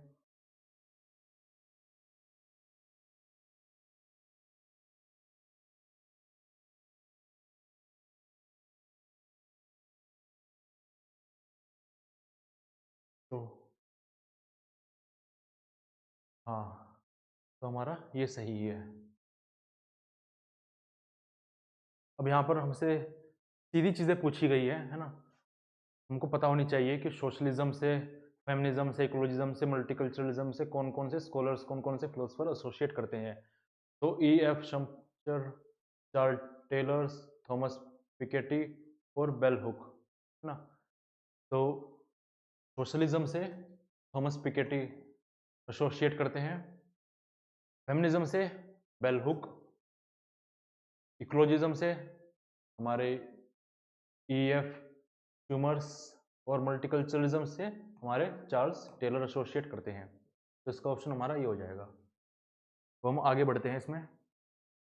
अब देखिए यहाँ पर हमसे पूछा गया वेरिएंट्स ऑफ इंटरनेशनल लिबरलिज्म ना, कि लिबरलिज्म इंटरनेशनल रिलेशंस में जो लिबरलिज्म की आइडियोलॉजी है उसमें कौन कौन से वेरिएंट हैं। तो क्या आप क्लासिकल लिबरलिज्म को देखते हैं, तो नहीं। क्लासिकल लिबरलिज्म हम पॉलिटिकल थ्योरी में पढ़ते हैं। क्या आप न्यू लिबरलिज्म को देखते हैं, नहीं। न्यू लिबरलिज्म भी हम पॉलिटिकल थ्योरी में देखते हैं, इकोनॉमिक थ्योरी में देखते हैं। हम क्या क्या चीज देखते हैं इंटरनेशनल रिलेशन के कंटेक्स्ट में, complex interdependency, institutional liberalism, Republican या फिर डेमोक्रेटिक लिबरलिज्म। तो ABC देखते हैं हम। तो ABC ये हो गया, ठीक है। सीधा क्वेश्चन था, मैं आपको एडिशनल चीजें बता देता हूँ। कॉम्प्लेक्स इंटरडिपेंडेंसी का मतलब क्या है, इसको जोसेफ नायरे देते हैं अपने मित्र के साथ मिलकर। ये कहते हैं कि देखिए आज के समय क्या है, ग्लोबलाइजेशन हो चुका है, सभी नेशंस आपस में ट्रेड कर रहे हैं, है ना, एक्सचेंज कर रहे हैं करेंसी का, काफ़ी सारे एरिया ऑफ कोऑपरेशन है। ऐसा नहीं है केवल स्टेट लेवल पर ही कोऑपरेशन हो रहा है। बिजनेसमैन अलग से एक ये स्टेट है ए, एक स्टेट है ये बी, तो काफ़ी एक दूसरे पर निर्भर हो चुके हैं। इकोनॉमिकली इस पर निर्भर करता है, ये फूड के लिए इस पर निर्भर करता है ना। यहाँ से ये इसका सिनेमा देखते हैं, यहाँ से फूड जाता है, कपड़े पसंद करते हैं, आइडियोलॉजी पसंद करते हैं, एकेडमिकली कनेक्टेड है दोनों। तो काफ़ी कॉम्प्लेक्स इंटरडिपेंडेंसी हो गई है। तो ऐसे में युद्ध के बारे में सोचना भी काफी बेकार लगता है कि यार युद्ध करने की आवश्यकता ही क्या है ना। युद्ध करने की आवश्यकता ही क्या है, बेहतर होगा कि हम कोऑपरेशन पर ही ध्यान दें, क्योंकि युद्ध करेंगे तो दोनों को बढ़िया नुकसान होगा। ऐसा नहीं है कि जैसे पहले होता था कि एक शक्तिशाली राज्य, एक शक्तिशाली देश है, उसने दूसरे राज्य पर अटैक कर दिया और उसको कोई नुकसान नहीं होगा। नहीं, आज के समय इतनी कॉम्प्लेक्सिटीज है कि अगर कोई सोचता भी है कि हम इसको नुकसान पहुंचाना चाहे तो उसको पहले ये सोच लेना चाहिए कि ये हमें कितना नुकसान पहुंचा देगा, इसको नुकसान पहुंचाने से हमें कितना नुकसान होगा, क्योंकि हम भी इस पर निर्भर करते हैं। इंस्टीट्यूशनल लिबरलिज्म ये कहता है कि कुछ इंटरनेशनल लेवल पे कुछ इंस्टीट्यूशंस है, जैसे United Nations Organisation, International Monetary Fund, WTO, trade को रेगुलेट करने के लिए ये सब ऑर्गेनाइजेशन जो है रूल्स रेगुलेशंस बनाती हैं और ये सब चीज़ें इंश्योर करती है इंटरनेशनल ऑर्गेनाइजेशंस, इंस्टीट्यूशंस की शांति बनी रहे, चीज़ें सही से चलती रहे। रिपब्लिकन डेमोक्रेटिक लिबरलिज्म क्या कहता है? ये कहता है, ये मेनली इमैनुअल कांट कहते हैं, ये कहते हैं कि डेमोक्रेसीज कभी भी युद्ध में नहीं जाती। क्यों? क्योंकि डेमोक्रेसीज में पब्लिक ओपिनियन मैटर करता है। पब्लिक जो कहती है सरकार वही करती है, और पब्लिक कभी नहीं चाहेगी कि युद्ध हो, क्योंकि युद्ध होने से पता है उनको नुकसान होता है। तो अब देखिए, ये कहती है अगर इस तरफ भी डेमोक्रेसी है, बी स्टेट में इस तरफ भी डेमोक्रेसी है, दोनों जनता रूल कर रही है, तो क्यों ही वो एक दूसरे पर वॉर करेंगी। इमैनुअल कांट कहते हैं कि डेमोक्रेसीज कभी युद्ध में नहीं जाती, डेमोक्रेसीज से कभी नहीं लड़ती। फिर आप बोलेंगे कि अमेरिका तो काफी बार युद्ध में जा चुका है, तो अमेरिका बोलता है कि देखिए हम डेमोक्रेसी से नहीं लड़ रहे हैं, हम ऐसी स्टेट में जाकर लड़ रहे हैं यहाँ पर डेमोक्रेसी नहीं है, इसलिए डेमोक्रेसी स्टैब्लिश करने के लिए, है ना। अब हम देखते हैं कितनी डेमोक्रेसी उन्होंने स्टैब्लिश कर दी है सीरिया, इराक और अफगानिस्तान में, तबाही मचाई है। इससे अच्छा तो जैसे थे उनको वैसे ही छोड़ देते। तो डेमोक्रेसी के नाम पर भी ये मारकाट करते रहते हैं और फिर बोलते हैं कि हम तो संत हैं। खैर, ABC हमारा सही हो जाएगा। अब 29 हम देखते हैं, इसमें इलेक्शन कमिश्नर के बारे में बोला गया है। ये बात बिल्कुल सही है, आर्टिकल 324 में चीफ इलेक्शन कमिश्नर का जिक्र देखने को मिलता है। पहली स्टेटमेंट बोली गई है कि आर्टिकल 324 में मैंडेट किया गया है कि the commission is to be lead by single chief election commissioner. अब सिंगल शब्द तो इस्तेमाल नहीं किया, लेकिन समझ में आता है हाँ चीफ इलेक्शन कमिश्नर एक ही तो होगा, तो हमारी पहली स्टेटमेंट सही हो जाएगी, चीफ इलेक्शन कमीशन। दूसरी, president can appoint additional commissioners, ये भी बात बिल्कुल सही है। चीफ इलेक्शन कमिश्नर की सहूलियत के लिए और चीफ इलेक्शन कमिश्नर के कहने पर एडिशनल इलेक्शन कमिश्नर्स को अपॉइंट किया जा सकता है। Judiciary debarred from the interference in the election process. अब हाँ, ये स्टेटमेंट भी सही है, डायरेक्टली जुडिशरी इंटरफेयर नहीं कर सकती, हाँ इंटरप्रिटेशन दे सकती है, वो अलग चीज़ है। अब election commission also conduct election of the panchayat, अब ये हमारा गलत हो जाता है। इलेक्शन कमीशन नहीं करती पंचायत के इलेक्शन कंडक्ट। आप कमेंट सेक्शन में बताइए कि पंचायत के इलेक्शन कंडक्ट करवाना किसकी रिस्पॉन्सिबिलिटी है। उसके बाद आता है during the election period CEC chief election commissioner act as a chief executive officer of government of India, तो ऐसा कुछ भी नहीं है। तो इसकी स्टेटमेंट ABC स्टेटमेंट हमारी सही होगी। लो ठीक है, कमेंट सेक्शन में आंसर करना बिल्कुल भी मत भूलिएगा, क्योंकि जरूरी है एंगेजमेंट करना। अब देखिए, सोशल ऑडिट के बारे में पूछा गया है ना। सोशल ऑडिट को देख लेते हैं। अब देखिए क्या होता है सोशल ऑडिट में, हम कुछ सरकारें काफ़ी सारी स्कीम लॉन्च करती है, काफ़ी सारी पॉलिसीज बनाती है, काफ़ी सारी इनिशिएटिव्स लेती है जिससे जनता को फायदा हो। तो ये पता लगाना कि जो स्कीम्स चलाई गई हैं, जो प्रोग्राम चलाए गए हैं, उससे जिनके लिए प्रोग्राम चलाए गए हैं उनको फायदा हो भी रहा है ग्राउंड रियलिटी में, नहीं, या फिर बस हवा हवा में ये चीज़ें चल रही है, इन सब चीज़ों को इंश्योर करना सोशल ऑडिट में आता है। ठीक है, तो सोशल ऑडिट में क्या है कि लोग अपना आप से पार्टिसिपेट करते हैं चेक करने में कि चीज़ें सही से चल रही हैं। जैसे ग्राम सभा होती है ना, ग्राम सभा में सभी लोग आपस में बैठकर डिसाइड करते हैं, डिसीजन मेकिंग करते हैं, देखते हैं कि चीज़ें जो प्रोग्राम हमारे लाए गए थे सही से चीज़ें चल रही है नहीं। तो इसका आंसर होगा हमारा second, to promote collective decision making and sharing responsibilities. ठीक है, नेक्स्ट। अब यहाँ पर पूछा गया है कि देखिए थोड़ा इनडायरेक्ट क्वेश्चन है, लेकिन अगर आपने को थोड़ी सी भी नॉलेज है या फिर आपने हमारी ये क्लास जो हमारी चल रही है अभी और पिछले की 2 क्लास देखी हो, तो मैंने बार बार कहा है कि लाइफ डिवाइन नाम का वर्क अरविंदो घोष से रिलेट करता है और इसमें यही पूछा गया है कि who had envisioned the evolution of human life into a divine life in a divine body. तो ये अरविंदो घोष कहते हैं, अरविंदो घोष कहते हैं। एमएन रॉय रेडिकल ह्यूमनिज्म की बात करते हैं। राम मनोहर लोहिया चौखंबा मॉडल की बात करते हैं। दीनदयाल उपाध्याय इंटीग्रल ह्यूमनिज्म की बात करते हैं। ये आप ध्यान रखिएगा। अब हम आगे बढ़ते हैं। इसमें स्टेटमेंट्स के बारे में पूछा गया है कि कौन सी स्टेटमेंट यहां पर सही है। पहले में पूछा गया है कि इंडिया अपना न्यूक्लियर वेपन कभी भी नॉन न्यूक्लियर कंट्री के ऊपर इस्तेमाल नहीं करेगा। दूसरा बोला है, दूसरी स्टेटमेंट की इंडिया नो फर्स्ट यूज की पॉलिसी पर काम करेगा, मतलब कभी भी पहले इंडिया शुरुआत नहीं करेगा, सरकमस्टांसेस कैसे भी हों, कितने भी बुरा युद्ध चल रहा हो, लेकिन हम कभी भी पहले युद्ध, कभी भी न्यूक्लियर वेपन कभी पहले इस्तेमाल नहीं करेंगे। तीसरी स्टेटमेंट है कि हम अपने फ्रेंडली कंट्रीज को न्यूक्लियर वेपन की टेक्नोलॉजी को ट्रांसफर कर देंगे।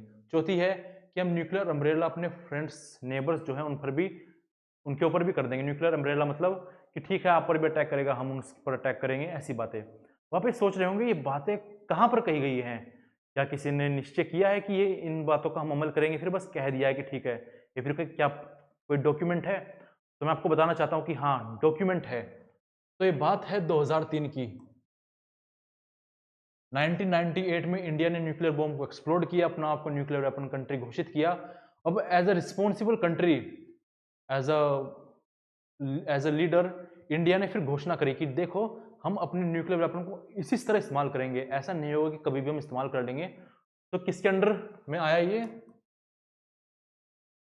इंडियाज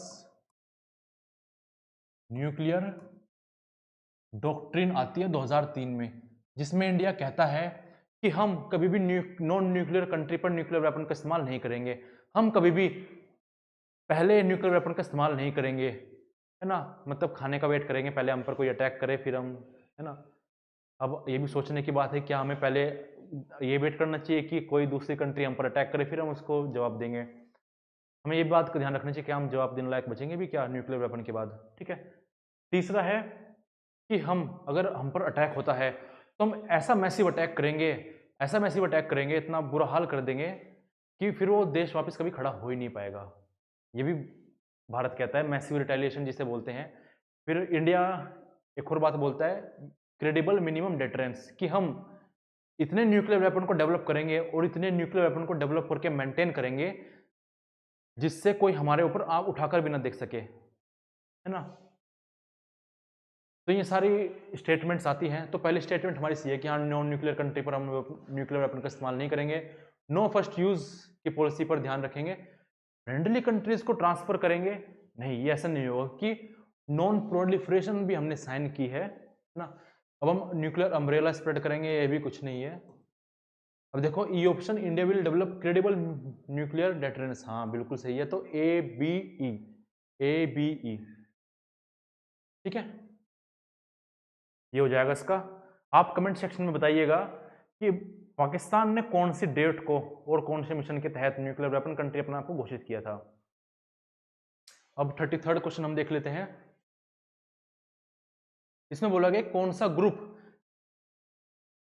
इलेक्शन कंटेस्ट करता है और पावर में आता है, गवर्नमेंट फॉर्म करता है। तो हमने शायद 3rd या 4th क्वेश्चन में आज ही देखा कि प्रेशर ग्रुप तो कभी इलेक्शन में आते ही नहीं है, इंटरेस्ट ग्रुप भी नहीं आते हैं, बिजनेस लॉबी, तो पॉलिटिकल पार्टीज ही ऐसी होती है जो इलेक्शन कंटेस्ट करती है। तो ऑप्शन बी इसका सही है। अब यहाँ पर कुछ स्टेटमेंट्स दी गई हैं इंडिया के फॉरेन पॉलिसी के रिगार्डिंग ही स्टेटमेंट्स हैं। पहले इसमें पूछी गई है, पहली स्टेटमेंट है कि चाइना ने ब्लॉक करी है इंडिया की मेंबरशिप एनर्जी में न्यूक्लियर सप्लायर ग्रुप। तो न्यूक्लियर सप्लायर ग्रुप क्या है, 1975 में आया था ये। इसमें क्या है, कंट्रीज का समूह है जो न्यूक्लियर मटेरियल सप्लाई करते हैं, और ये उन सभी कंट्रीज का ग्रुप है। तो इंडिया की मेंबरशिप को ब्लॉक किया गया चाइना के द्वारा, क्योंकि चाइना कहता है कि आपने एनपीटी, इसको सीटीबीटी को साइन नहीं किया है। एक सेकंड, मैंने पीछे कहा था आपको कि हमने एनपीटी को साइन किया है, तो नहीं, हमने एनपीटी को साइन नहीं किया है। एनपीटी नॉन प्रोलिफरेशन ट्रीटी जो 1968 में आई थी, हमने उसको साइन नहीं किया था, लेकिन इंडिया के न्यूक्लियर डॉक्ट्राइन में है कि हम प्रोलिफरेट नहीं करेंगे, हम न्यूक्लियर वेपन को फैलाएंगे नहीं। ठीक है, ये हमने करेक्ट कर लिया यहाँ पर। तो ठीक है, चाइना ने इंडिया की मेंबरशिप ब्लॉक करी एनएसजी में, ये बात बिल्कुल सही है, करेक्ट स्टेटमेंट पूछी गई है।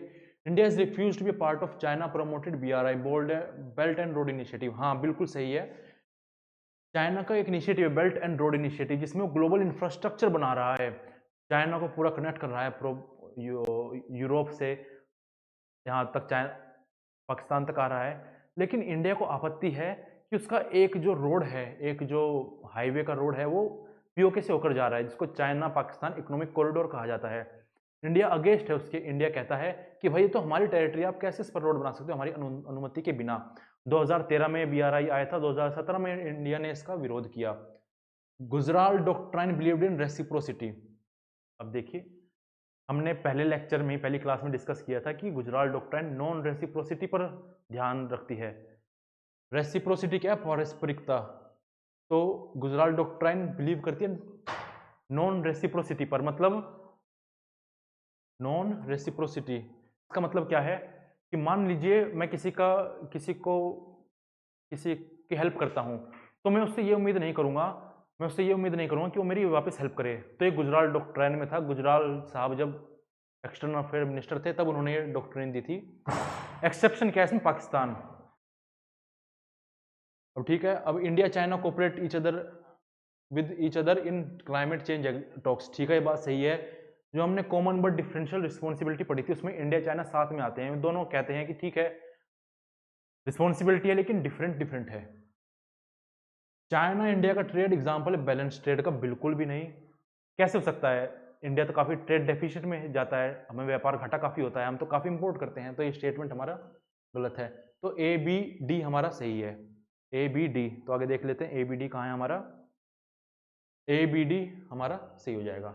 अब देखिए आगे पूछा गया है, who gave the concept of managerial revolution. मैंने आपको बताया था शुरुआत में कि जेम्स बेर्नहम ने मैनेजर रिवोल्यूशन दिया था 1971 में। मैनेजर रिवोल्यूशन 41 में बुक आई थी इनकी। उसमें कहते हैं कि जो ओनर्स हैं, जैसे कैपिटलिस्ट लोग हैं, अब उनके हाथ में पावर नहीं रही है, पावर किसके हाथ में? मैनेजर्स के हाथ में आ गई है। वो कैसे? आज के समय हम देखते हैं किसी भी कंपनी का इतना कॉम्प्लेक्स स्ट्रक्चर होता है कि ओनर उसको नहीं चलाता, उसको कौन चलाते हैं? मैनेजर्स चलाते हैं, उसको CEO चलाते हैं। गूगल के होंगे ओनर कोई भी, लेकिन गूगल को चलाने वाला कौन है? सुंदर पिचाई, उसका CEO है ना। ऐसे ट्विटर के, यूट्यूब का CEO, अलग अलग प्रकार के कंपनी के CEO ही हैं जिनके पास पावर है। तो कहते हैं मैनेजरल क्लास उभर कर आई है जो सभी चीज़ों को कंट्रोल करती है, जिनके हाथ में इकोनॉमिक पावर है, जिनके हाथ में डिसीजन मेकिंग पावर्स है। तो बर्नहम। सी राइट मिल्स पावर एलिट्स नाम की बुक लिखते हैं 1956 में। रॉबर्ट माइकल्स पॉलिटिकल पार्टीज 1999 में लिखते हैं। आगे देख लेते हैं हम। अब यहाँ पर पूछा गया कि प्रेसिडेंट ऑफ इंडिया किसको अपना रेजिग्नेशन एड्रेस करता है। तो सब जानते हैं वाइस प्रेसिडेंट ऑफ इंडिया को अपना रेजिग्नेशन देता है। आर्टिकल 56 के तहत प्रेसिडेंट अपना रेजिग्नेशन वाइस प्रेसिडेंट को देता है। वाइस प्रेसिडेंट की बात अगर हम करें तो वाइस प्रेसिडेंट के रिगार्डिंग आर्टिकल 63 से लेकर 68 तक प्रोविजन दिए गए हैं, जिसमें आर्टिकल 63 कहता है कि प्रेसिडेंट हो, वाइस प्रेसिडेंट होगा एक। अटॉर्नी जनरल आर्टिकल 76 में आते हैं। आर्टिकल 76 में जिक्र किया गया है। प्राइम मिनिस्टर का आर्टिकल 74, 75 और 78 में जिक्र देखने को मिलता है। सुप्रीम कोर्ट के जज का आर्टिकल 124 में जिक्र देखने को मिलता है ना।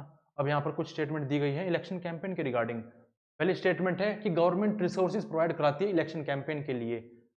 इनकरेक्ट स्टेटमेंट पूछी गई है। तो क्या गवर्नमेंट रिसोर्सेज प्रोवाइड कराती है कैंपेन के लिए? तो है नहीं। तो यही हमारी स्टेटमेंट है इनकरेक्ट। बी ऑप्शन की किसी भी पार्टी का कैंडिडेट घूस नहीं दे सकता वोटर्स को, ब्राइब नहीं कर सकता, तो स्टेटमेंट हमारी सही है। कोई भी पार्टी या फिर कैंडिडेट किसी भी प्लेस ऑफ वर्शिप को इलेक्शन प्रोपेगेंडा के लिए इस्तेमाल नहीं कर सकती, ये भी स्टेटमेंट सही है। कोई भी पार्टी या फिर कैंडिडेट अपील नहीं कर सकती वोटर्स को कास्ट और रिलीजन के नाम पर, ये भी सही है।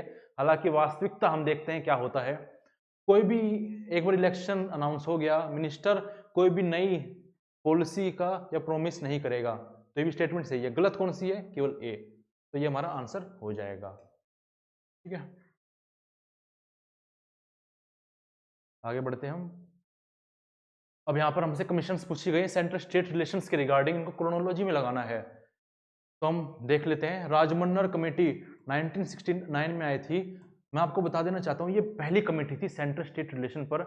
पहली बार बात करी गई थी, तमिलनाडु के द्वारा शायद फॉर्म करी गई थी कि स्टेट ऑटोनॉमी पर बात करी गई थी। तो राजमन्नर कमेटी, बोहरा कमेटी 1946 की बात है ये। पंची कमेटी 2007 की बात है ये। और सरकारिया 1983 की बात है। बलवंत राय मेहता कमेटी 1957 की बात है। तो आप लगा सकते हैं DAFB,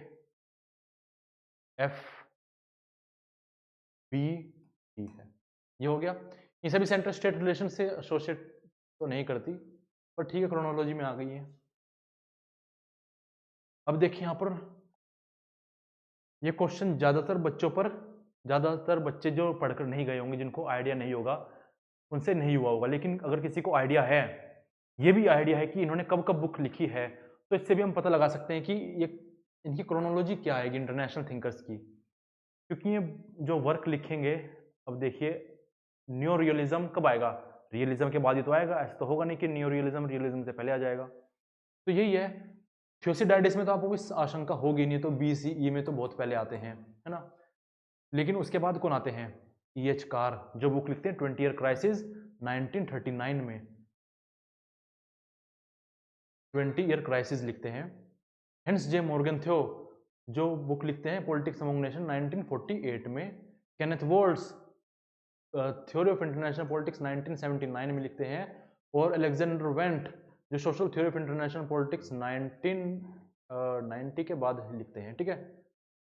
तो इसके अकॉर्डिंग अगर आप लगाओगे ना, तो ये लग जाएगा। क्या है इसका, C होगा, फिर E होगा, फिर B होगा, A होगा, D होगा।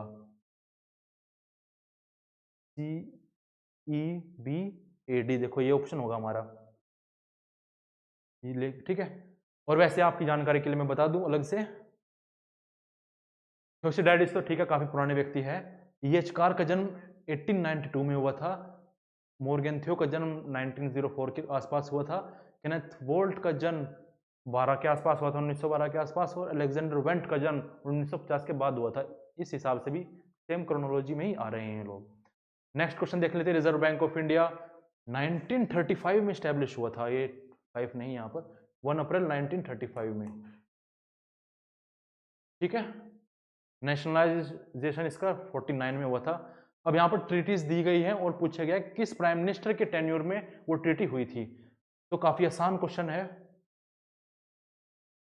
इंडो सोवियत फ्रेंडशिप ट्रीटी 1971 की बात है, जब इंडो पाक वॉर शुरू होने वाला था, उससे पहले करके आ गई थी श्रीमती इंदिरा गांधी जी। पोखरान सेकंड 1998 की बात है, ये अटल बिहारी वाजपेयी जी के समय में हुआ था। लोकिस्ट पॉलिसी 1990s की बात है, अर्ली 1990s की बात है, नरसिम्हा राव।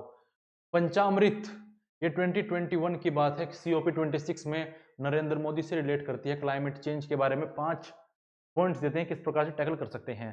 तो पहले का क्या है, पहले का 4th है, तो हमारा ये ऑप्शन तो गलत हो जाएगा, ये ऑप्शन भी गलत हो जाएगा। और पोखरान सेकंड बी का हमारा 3rd है, बी का 3rd है, तो ये हो जाएगा। लोकिस्ट पॉलिसी ठीक है, ठीक है। अब यहाँ पर फिर से न्यूक्लियर पॉलिसी के बारे में पूछा गया हमसे। देखो 2 question direct India's nuclear doctrine 2003 से पूछे जा रहे हैं, है ना। क्रेडिबल मिनिमम डेटरेंस, अब नॉन करेक्ट, नॉट करेक्ट, इस बात पर आप अवश्य ध्यान दीजिएगा कि करेक्ट क्या है, नॉट करेक्ट क्या है। यहीं पर पहले मिस्टेक हो जाती है, तो नॉन करेक्ट पूछा है। हम करेक्ट देख लेते पहले। क्रेडिबल मिनिमम डेटरेंस को हमने देखा है, नो फर्स्ट यूज को भी देखा हमने है। पोखरान के बाद, पोखरान सेकंड के बाद हमने NPT CTBT साइन कर ली, तो नहीं करी हमने, अब भी ऐसी स्थिति में है, NPT और CTBT साइन हमने नहीं करी। होमी जे बाबा आर्किटेक्टर थे इंडिया न्यूक्लियर प्रोग्राम के, ये बात सही है। गलत कौन सी है, C हमारा गलत है, तो यही आंसर होगा हमारा। बेसिक स्ट्रक्चर किस प्रकार से आया इंडिया में, तो जुडिशियल इंटरप्रिटेशन से। हम जानते हैं केशवानंद भारती केस ऑफ 1973 में 13 जजेस की बेंच बैठी थी, इसमें 7/6 के रेशियो से ये पारित हुआ था। और कहा गया था कि पार्लियामेंट कॉन्स्टिट्यूशन को कोई सा भी पार्ट अमेंड कर सकती है, लेकिन वो बेसिक स्ट्रक्चर को अमेंड नहीं कर सकती। बेसिक स्ट्रक्चर क्या है, जो प्रियम्बल में दिया गया है। प्रियम्बल में जो वैल्यूज दी गई हैं, we the people of India having solemnly resolved to constitute Indian to sovereign socialist secular democratic republic and to secure to all its citizens justice social economic, इस प्रकार से। ठीक है, अब आगे बढ़ते हैं। 44th क्वेश्चन, कुछ ही क्वेश्चंस रहते हैं। अब देखिए यहाँ पर पूछा गया, United States of America is still the sole super power of the world. ये बात तो माननी पड़ेगी, अभी भी है। किन कारणों से है? Best and brightest of the mind America में जाना पसंद करते हैं। American dream is still intact. American dream मतलब जो उनकी वैल्यूज है, फ्रीडम की, लिबर्टी की वैल्यू है, मेरिट बेस्ड सोसाइटी की वैल्यू है, अभी भी इंटैक्ट है? नहीं, तो हाँ, इंटैक्ट है। USA is the most in depth country of the world. सबसे ज्यादा कर्ज यूएसए पर है, तो ये सोचने वाली बात है, सबसे ज्यादा है या फिर मतलब टॉप में आता है, फिर कर्ज ज्यादा ही है। तो मैं आपको बता देना चाहता हूं कि कर्ज तो है यूएसए पर काफी, लेकिन ऐसा नहीं है कि टॉप में वही आता है। टॉप में और भी काफी कंट्रीज हैं, जैसे कि जापान, चाइना, ये इससे ऊपर में आती हैं। यूएसए का नंबर शायद 6th है, तो ये हमारी स्टेटमेंट गलत जाएगी। Global supply surplus capital gets accumulated in USA, बिल्कुल सही है, क्योंकि बड़ी बड़ी कंपनीज ही यूएसए की हैं। यूट्यूब, फेसबुक, इंस्टाग्राम, ये सारी चीजें कहाँ की हैं? यूएसए की है। तो यहाँ से जो इनकम जनरेट होगी सीधी कहाँ जाएगी? यूएसए में जाएगी। USA is still the global leader in the development of new innovative technology, ये भी बात सही है। तो ABDE हमारा सही होगा, ABDE ये हमारा सही हो गया। 45th हम देखते हैं। अब ये थोड़ा बच्चों को कंफ्यूजन पक्का रही होगी इसमें कि ये इनसाइड आउटसाइड अप्रोच क्या है ना? इनसाइड आउटसाइड इन अप्रोच क्या है? तो ये कुछ ऐसा है, देखिए पहले मैं बता दूं आपको, इनसाइड आउट अप्रोच लिबरलिज्म से एसोसिएट करती है, आउटसाइड इन अप्रोच रियलिज्म से एसोसिएट करती है। किस प्रकार से? वो ऐसे, लिबरलिज्म वाले कहते हैं कि आपकी जो डोमेस्टिक वैल्यूज हैं, डोमेस्टिक इंस्टीट्यूशंस हैं, डोमेस्टिक आपके चीजें हैं, बिहेवियर है, वो डिसाइड करती है आपकी फॉरेन पॉलिसीज को, कि आप इंटरनेशनली कैसे बिहेव करोगे। लेकिन रियलिज्म वाले क्या कहते हैं? रियलिज्म वाले क्या कहते हैं? रियलिज्म वाले कहते हैं कि भाई ये सब ढकोसले की बात है, ऐसा कुछ नहीं होता। बाहरी जो खतरे हैं, बाहरी जो समस्याएं हैं, वो डिसाइड करती है कि हमारा नेचर कैसा होगा, हमारी पॉलिसीज कैसी होंगी, है ना? जैसे इंटरनेशनल लेवल पर एनार्की है, तो ये डिसाइड करेगी कि हम एग्रेसिव नेशन होगा हमारा, फिर एग्रेसिव नेशन नहीं होगा। रिलेटिव थ्योरी ऑफ गेन, ये स्ट्रक्चर रियलिज्म की बात स्ट्रक्चर रियलिस्ट वाले बोलते हैं। कैसे बोलते हैं? कि हमें बैलेंस ऑफ पावर पे खेलना है, हमें केवल बैलेंस बनाकर रखनी है, हम एब्सोल्यूट पावर गेन नहीं कर सकते। अगर स्टेट ए के पास 10 यूनिट्स पावर है तो हमें 11 कर लेनी है, तो इससे क्या होगा? हम सिक्योर हो जाएंगे। एब्सोल्यूट गेन क्या कहता है? एब्सोल्यूट गेन वाले कहते हैं तो आप शक्तिशाली हो तो कमजोर हो। तो ऐसा में कहाँ देखने को मिलता है? क्लासिकल रियलिज्म में देखने को मिलता है ना? तो हिसाब से आप लगा लीजिए, ए का सेकंड, बी का 1, ए का सेकंड, बी का 1, सी का थर्ड, डी का 4। ठीक है, ये हो गया। अब आगे, अब थर्ड वेव ऑफ फेमिनिज्म किससे इन्फ्लुएंस है? Third wave of feminism post structuralism से इन्फ्लुएंस है। पोस्ट स्ट्रक्चरलिज्म जो कहता है कि मैटर नैरेटिव को मिथ मानता है कि एक सत्य नहीं होता, सत्य काफी सारे हो सकते हैं। हम जेंडर न्यूट्रल टर्म्स का इस्तेमाल करेंगे, जैसे हम बोलते हैं ना चेयरमैन, चेयरमैन बोलते हैं, तो यहाँ पर फेमिनिस्ट आकर बोलती हैं कि चेयरमैन क्यों बोल रहे हो? उस चेयरमैन के रूप में कोई लेडी भी तो बैठ सकती है, तो चेयरपर्सन बोलना चाहिए आपको, है ना? आगे हम 47th क्वेश्चन है हमारा, पॉलिटिकल सिस्टम के बारे में कहा गया है। पहली स्टेटमेंट है, पहली स्टेटमेंट कहती है कि इंडिया का पॉलिटिकल सिस्टम जो है कॉम्बिनेशन है सेंट्रलाइजेशन का, डिसेंट्रलाइजेशन का। बिल्कुल सही स्टेटमेंट है ना? कहा गया इंडियन पॉलिटिकल सिस्टम ब्रिटिशर्स के दौरान रिलीजन से डोमिनेट करता था। नहीं भाई, कहाँ डोमिनेट करता था? अंग्रेज डोमिनेट करते थे। इंडियन पॉलिटिकल सिस्टम में रियल एग्जीक्यूटिव प्रेसिडेंट के पास है, तो नहीं।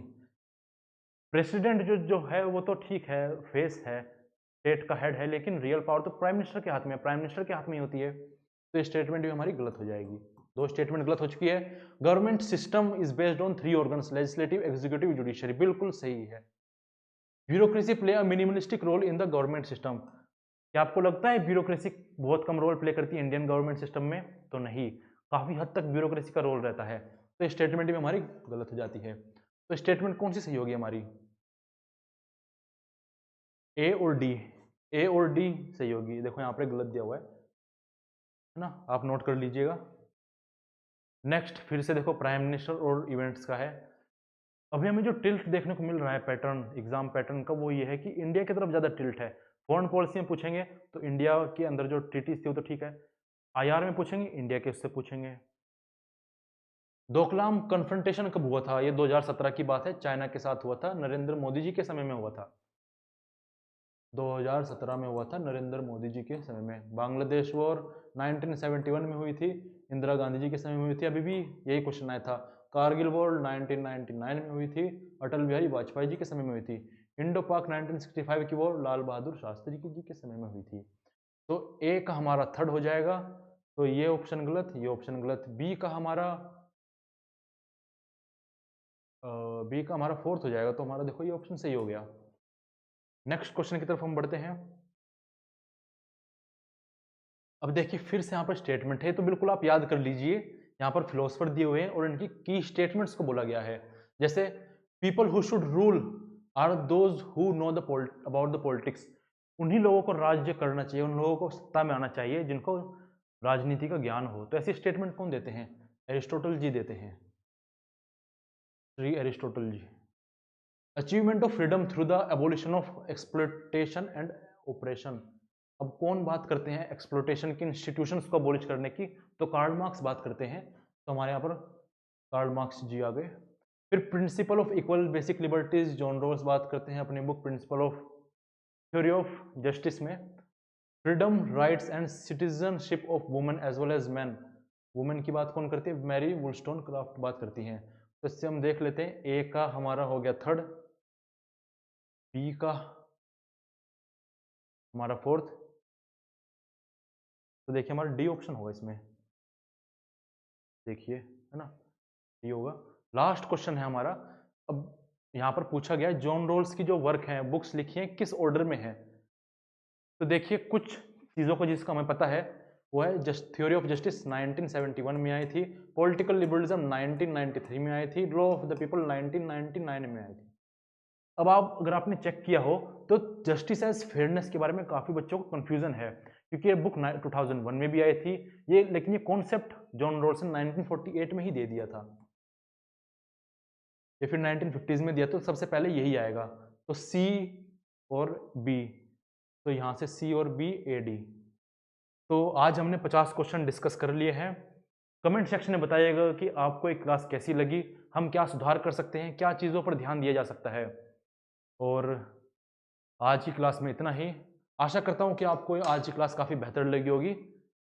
मिलते हैं कल।